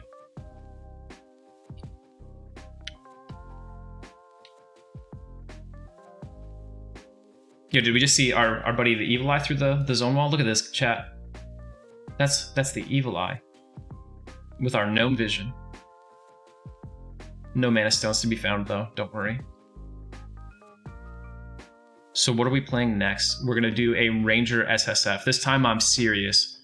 If this cleric dies or hits 50, the next SSF character will be a Ranger.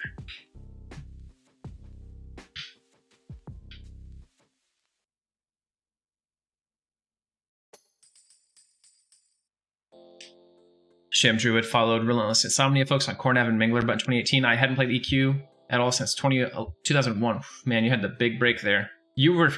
Sham, you were free. You escaped EQ successfully, and then it brought you back in somehow. We're never safe. You almost made it.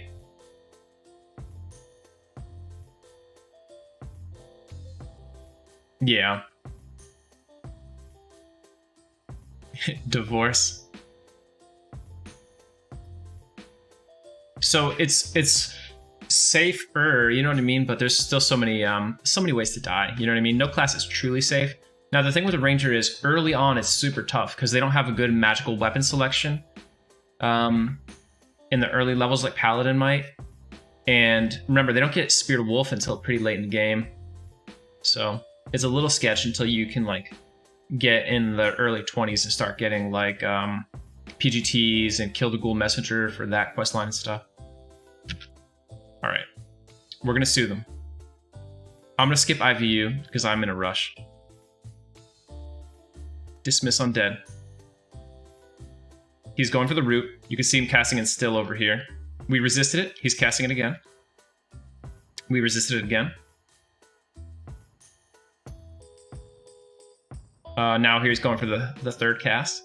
Resisted. Fifth cast. Beautiful. He will never cast a single spell except for Instill. You heard it here first, folks. Predicted exactly how that would go.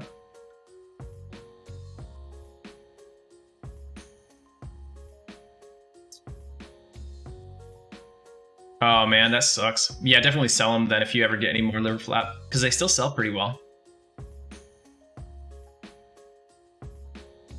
Catch you later, Sham. Good to see you, man. Hope you come back. We're going to be streaming again tomorrow night, 8 p.m. Eastern.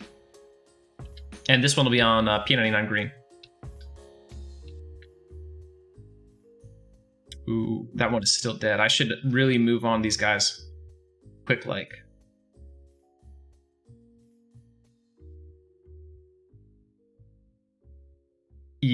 I think 30 might not be a hell level. Like 35 might be the first legit hell level. Cozy, what's going on? Good to see you.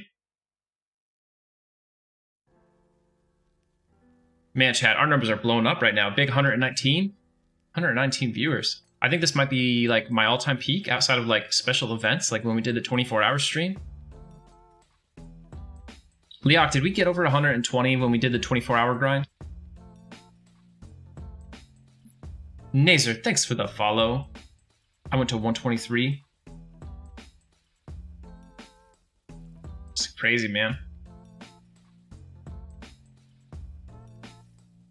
All right, I'll get the soothe going. I wish I could pull him past this. You know what? I could probably. All right, chat. We're gonna do Big Dumb right now. I want to kill that Undead Knight over there before this guy respawns.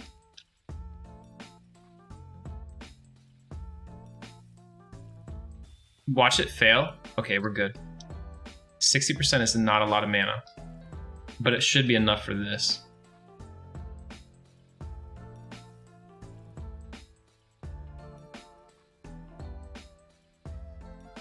Yeah. We're listening to, who is this? Mikkel. Man, every time I see the word Mikkel or the name Mikkel, I think of that show Dark on Netflix. If you haven't watched that, it's like the best show on Netflix, period. So good. No, what am I doing? Baby nuke time, guys. Let's see what Expulse Undead does to this guy. 10%? Oh my gosh. It was worth it.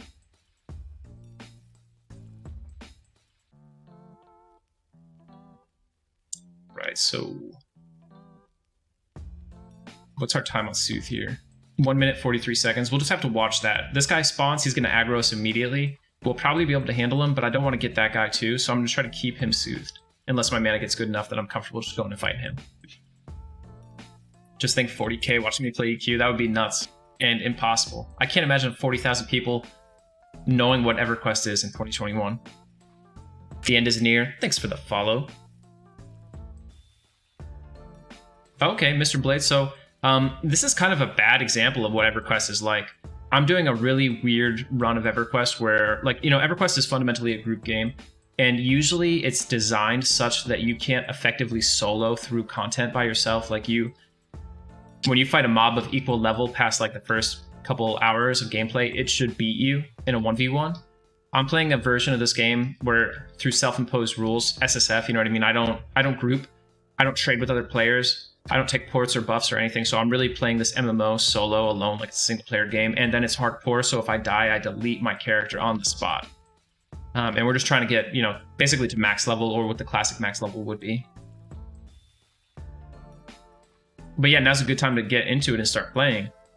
I'm maybe just not the best example of what normal gameplay looks like. Tomorrow night at 8 p.m. Eastern, my wife and I will do a duo stream on a classic server, and that is a much better example of what standard EverQuest play looks like. That's true, yeah, Ko had big numbers. I'm not like as entertaining as Ko, though. I'm happy with our numbers right now. This is awesome. We're in a really great spot where I can like still respond to like 90% of chat, have a lot of good interaction. All right, so we're kind of up there. Soothe just wore off, but I could probably kill him now. Redo our Soothe. Watch, as soon as I get over here, this guy's gonna pop. How good is Soothe? Soothe is good enough to move past this guy. He is level 28, should be able to easily kill him with our 63% mana.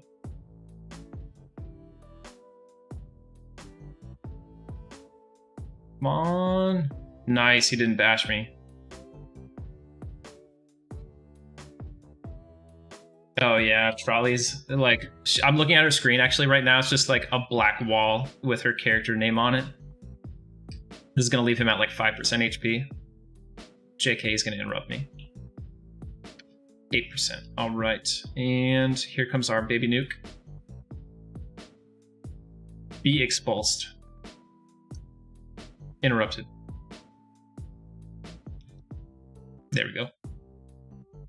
Okay, so this guy should pop relatively soon. Oh, we're close, guys. 13% until we get the big guns.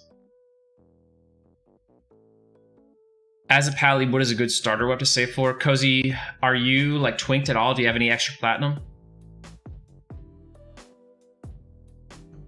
And what level are you? Are we talking like level 1?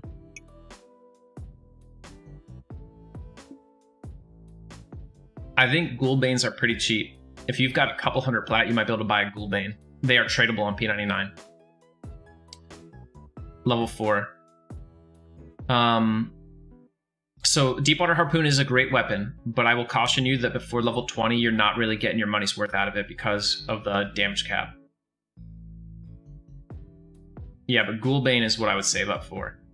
You know what, Cozy? If you hit me up on the Discord, I can hook you up with a couple hundred plat to buy a sick weapon after the streams. Bull Smasher is really nice. If you want to do it yourself, you could actually go quest a Bull Smasher like right now. Look up the Bull Smasher on P99 Wiki. But you have to be a dwarf. Or like a gnome. Raven, I don't really have a main server right now. I like to play on whatever's like the newest most of the time, and I race really fast to max level, and then I do dumb stuff. So right now, I'm kind of... This stream right now is more or less the new TLP server waiting room. We expect one in March, April, or May. And when that comes out, I'll go hard on that for a couple days, and then we'll be back to doing solo self-found stuff. Other than that, I play on P99 Green. And I just do that because, man, it feels good to get that nice ultra classic experience.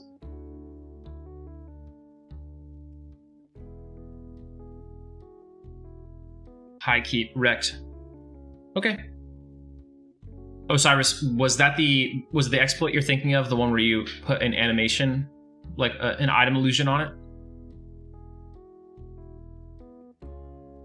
Okay, so half elf, you definitely could not do the Bull Smasher.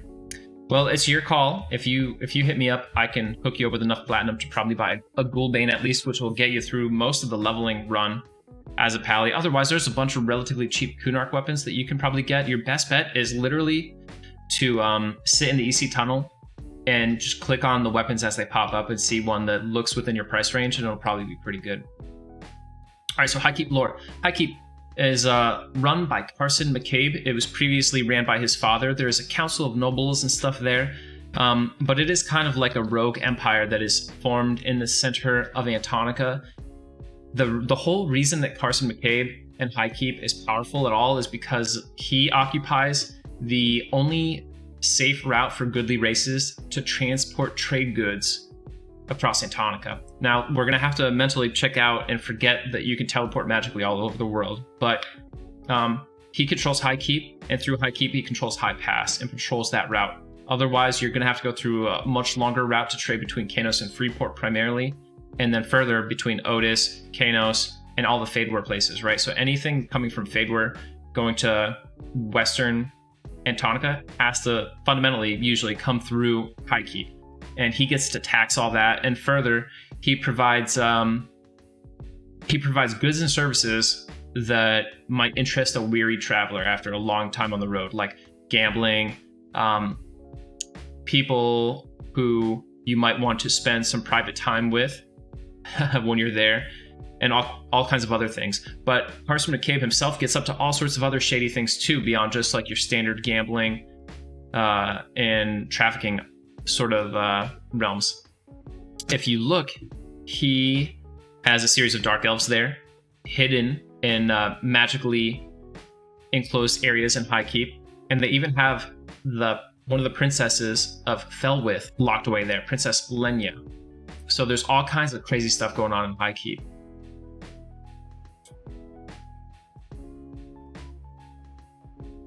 Now, the High Keep, the original questline to free Princess Lenya had you running back and forth and finding her upstairs in High Keep, and then talking to Tyr and Blenix and getting some keys, and boom, she was freed, and you got a Thex dagger. It was a relatively easy and simple quest, and the reward was really powerful because it had 50 disease resist on it, which is pretty wild. But they nerfed that quest with a plot line. Basically, what they said was that the Dark Elves in High Keep discovered Tyrion was there, captured him, and tortured him for information before flaying the flesh from his bones, and now he's imprisoned in the upstairs 3rd floor of High Keep behind a locked door as a skeleton. If you contact him, there's now a new quest to free Princess Lenya, but basically they got rid of her, so she's no longer in High Keep. There's a fake Princess Lenya in the prison below High Keep, but that's not a real one.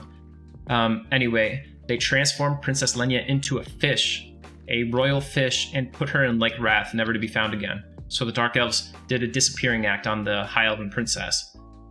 Tyrion Blenix can tell you about it, and if you kill the Dark Elf on the 4th floor, not Durnan Nalith, who's in the basement, but the other one whose name escapes me right now for some reason, Tyrannis Lil.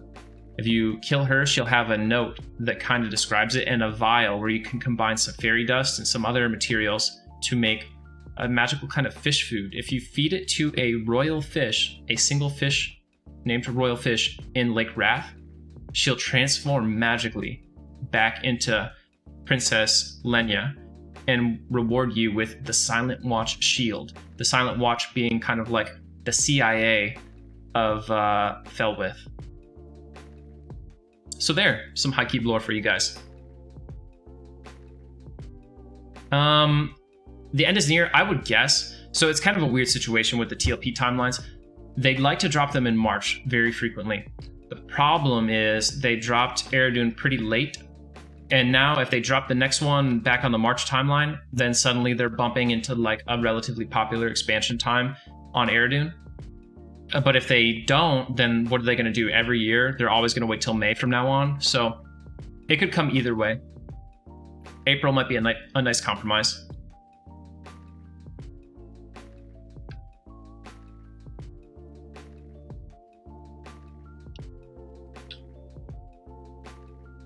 I don't relish the thought of breaking this room again. He is a 29. He's a 29. Ooh, a 24. Okay, it could be pretty easy. Yeah, that might have been true, Osiris. That makes a little bit of sense. If you think about it, the Eredun launch time is really weird because if they had launched in March, right as the lockdowns were starting, Eredun probably would have been even bigger. For some reason, they didn't do that. They waited a little bit. But in that time where Aerodune was launching, in the 2 months prior to that, most of America, which is the larger portion of the player base for TLP servers, was in some form of weird lockdown. So it really would have upped the number of players who were able to play.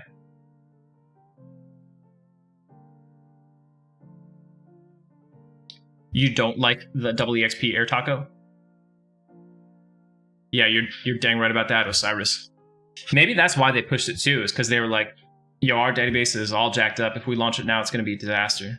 And the pressure to launch finally got too much, and some exec was like, you're going to launch it this day. And they're like, boss, it's not going to work. And then you know how that goes. They told him, he didn't listen, and it didn't work. All right, there's Soothe. Soothe 2.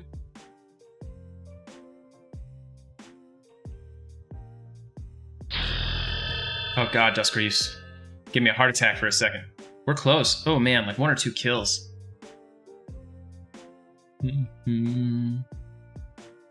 What's up, dude? I'm gonna kill you.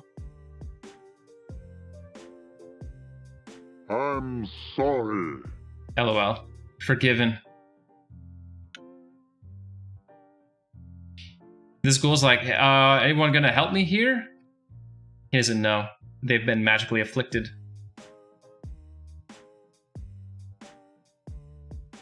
Bye, nerd.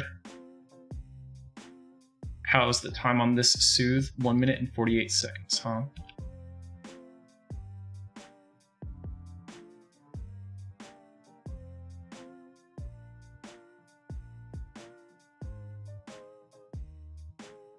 In 1 minute, 30 seconds. So we should be good to met up a little bit here. Right, yeah, that's true, Osiris. We had, on Aerodune, a lot of my group crashed while zoning.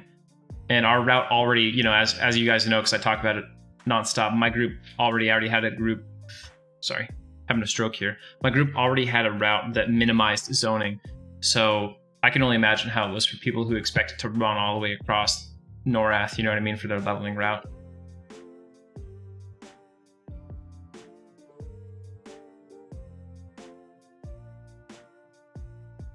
Oh my god, what was that? Dude, that's the kind of pathing that gets you murdered. I'm just gonna run a loop around these 2 rooms and then come back to you, dude.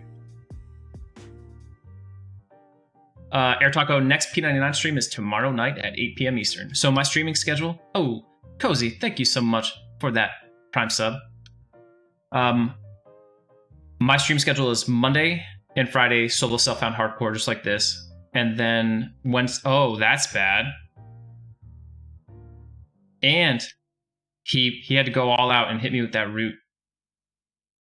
What I need to do is check this guy's timer. 1 minute and 22 seconds. I don't think I have mana to power through this guy's HP. He's 31, probably not. 80%, I might be able to do it actually. I have no choice but to try now because he just rooted me again.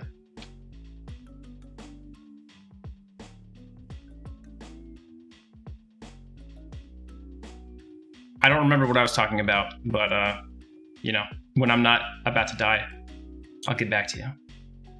Oh god.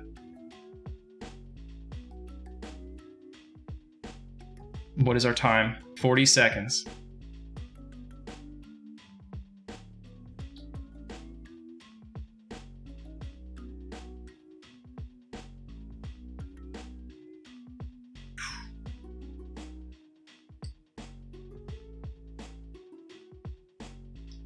Oh man, that was intense.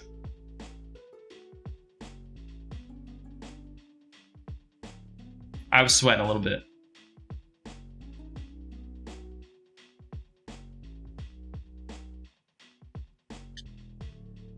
But yeah, a few of my members dropped at various points while zoning or whatever else, and then you're stuck in that queue for like 6 hours. It was crazy. We had a whole sleep rotation plan that we were going to be doing where like so-and-so would sleep, I would box them, vice versa, and go all the way around. And we just had to say, hey, no one can sleep unless you're like me and you had a wife who could jump in for you for like 30 minutes while you showered and stuff. But otherwise, you had to be at the keyboard pretty much the whole time because, because it just wasn't going to work out. If you camped, you were not getting back in. That's true, Charlie. I do need a schedule command.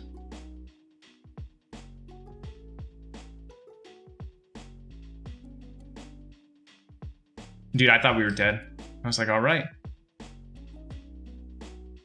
After I nuked him one time, I realized that there was just like a faint chance with my mana that I would be able to kill him and have enough mana left over, as long as we didn't have any resist or anything, and as long as that soothe didn't drop early. That's when I knew like there was a slight possibility.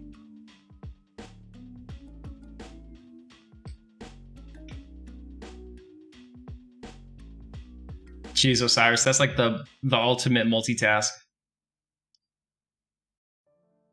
Yeah, Superman. People just use like an auto clicker so that they don't get AFK kicked because there's an AFK kicker. All right, guys, I will be back in 1 second. Hopefully nothing spawns and kills me. I am IVU'd temporarily. If not, spam a bunch of stuff in chat to Trolley. You'll see if something spawns here and she can try to save me. We'll start one more bind.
All right, I'm not dead. Not today, Lower Guck.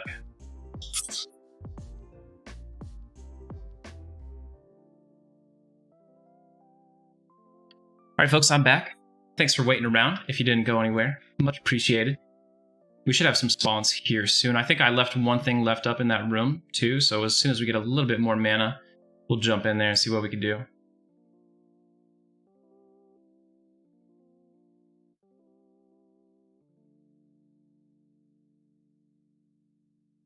Ranger would be cool. I think I'm going to do a Ranger next, like I said. There was a few times that I had planned to do Ranger next, and I just kind of bailed on it. I really want to do a Paladin one of these days, but I think I might save the Paladin for the next TLP launch and do it on that server. The End is Near. I think it'll always be dominated by one guild from now on because people don't actually want competition. It just feels really bad to lose, you know what I mean? And the problem is you need so many people to be an effective guild that when you're competing at that higher level, there's just a bunch of chumps. I'm just going to say it. There are people who are quitters and they're chumps. And if you're the second place guild and you lose a race, like every time you lose a race, someone's going to go join the other guild, almost. And those kind of people ruin it, really, because it's like they're not willing to like revise and try to get better or improve the organization. They're like, all right, we lost, let's jump ship, because they just want to be in the top guild. They don't want to create the top guild. They just want to kind of ride the coattails. And that's why there will never be two competing Batphone guilds.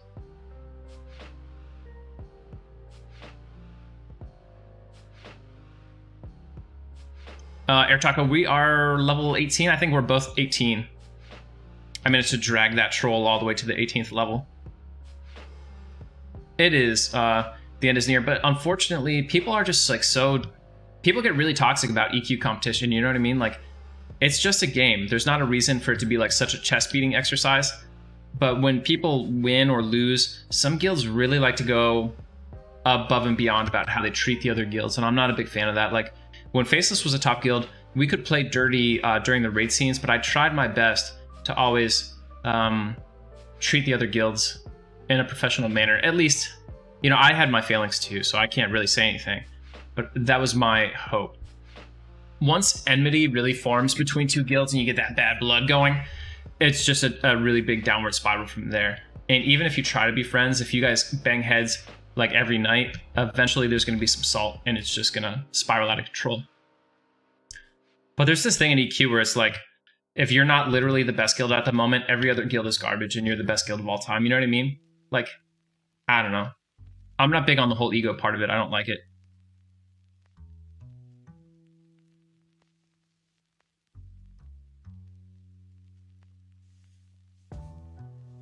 Thanks, Ghostface. Appreciate that. I mean, I'm not the best.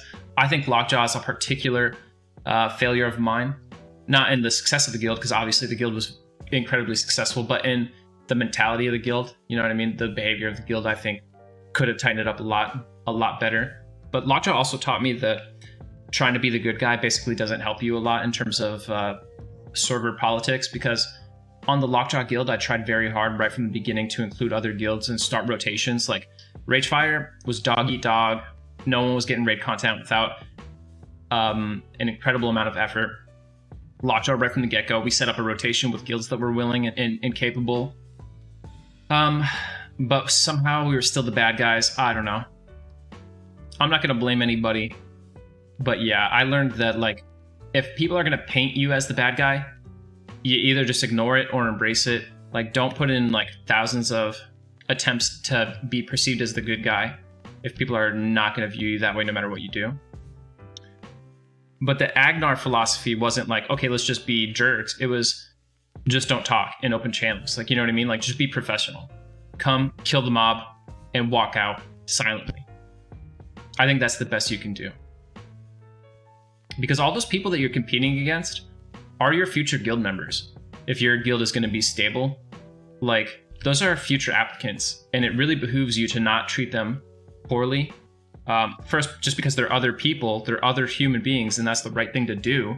But also because if you're toxic as a top guild on your server, you drive the population down and make it worse for everybody, ultimately contributing to your own guild's downfall.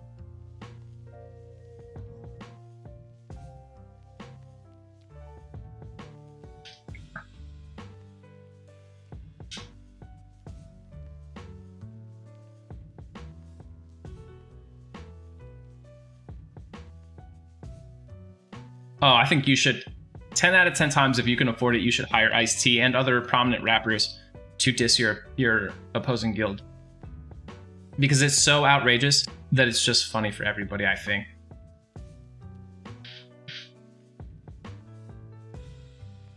Right, Air Taco, so you know about it. I mean, Twisted Legacy dominated classic content in a competitive way, probably unlike any other guild on a TLP server. They dominated that server. No one was touching them until they left, fell apart, whatever happened with them. You know what I mean? Certainly, Faceless did not dominate Lockjaw in the same way. And even Faceless Empire, I would say, did not... I don't know. Faceless Empire probably did dominate Agnar in the same way, but I don't know that the population was equivalent.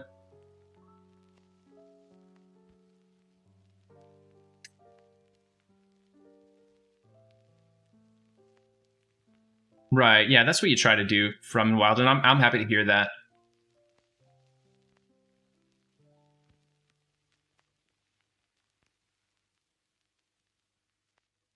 Right, yeah, Arc, like, well, the thing with Agnar was we had AOCs right from the get-go, right? So the bottom line is, after Ragefire and Lockjaw, guilds no longer actually needed to compete to get raid loot and to stay alive.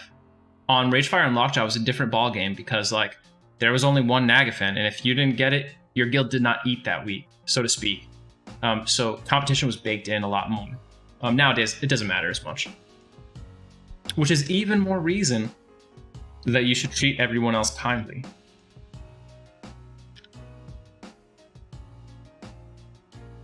Right, Cello is absolutely a marathon. Cello was the server where you actually had... oh man, I should have like looked at what mobs were up. Surely they can't all be up right now, right? Okay, we're good. Cello was the server. If there was ever going to be a server where you get to live, Cello was it. And I said from the beginning that the focus should be on getting to live. Now, I also wanted to race and not burn out and stuff, but I think everyone recognized that Cello was a marathon.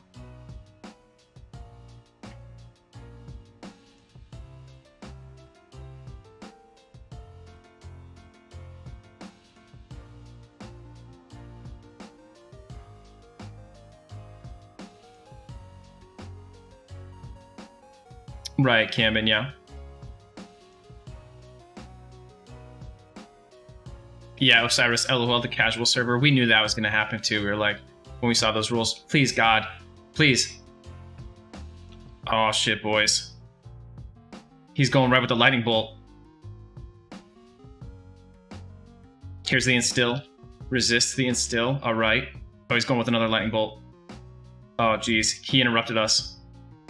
What's he casting? What's he... Oh, geez. Uh-oh. Don't land in still.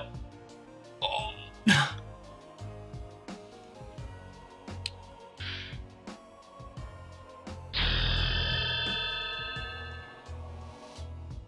Oh, wait, it's still broke.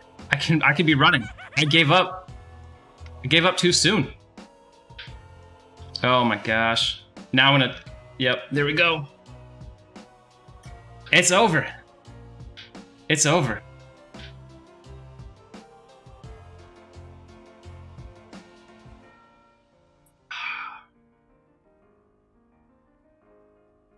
Rip.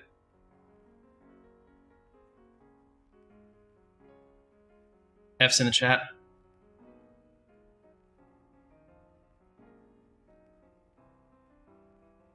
Feels bad.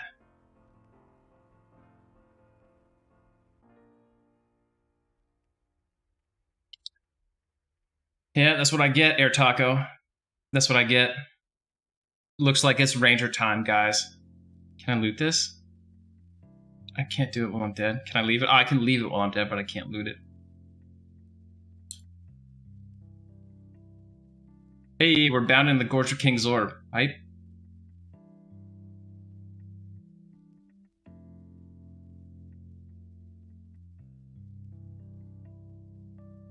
Oh, come on, Muddite Miner. Please. I can't die, guys. I'm gonna loop. Oh wait, this guy will kill me really quick. Kill me.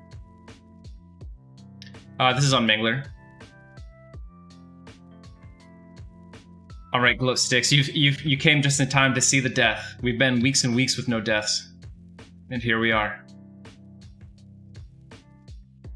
Dude, the worst part is if I didn't give up, like I thought the instill, it was over with, you know what I mean? But it broke. If I had been like hands on keyboard, ready to survive, and I had run the moment instill dropped, I think I would have made it.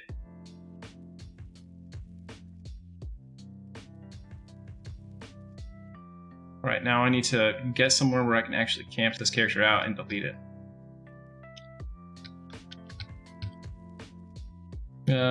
Hopefully the Z-axis here is enough for me to camp. I lost a level. Dude, I was 33. Let's call it... Wait, I lost a level? I'm now level 32? Were we 33 when I fought that mob and I was using the wrong nuke? Oh my gosh. Chat, we could have been using the big guns and I didn't even have it memmed. What are we doing right now? I didn't even know I was level 33. We were using the wrong nuke. Oh my gosh. Oh my gosh. How's it gonna happen like this? All right, Permadeath, SSF, Ranger time. Change the chat title. Done. If you want to clip this character delete, here's your chance. Buy Zaide Cleric with all your sweet loot. Gone.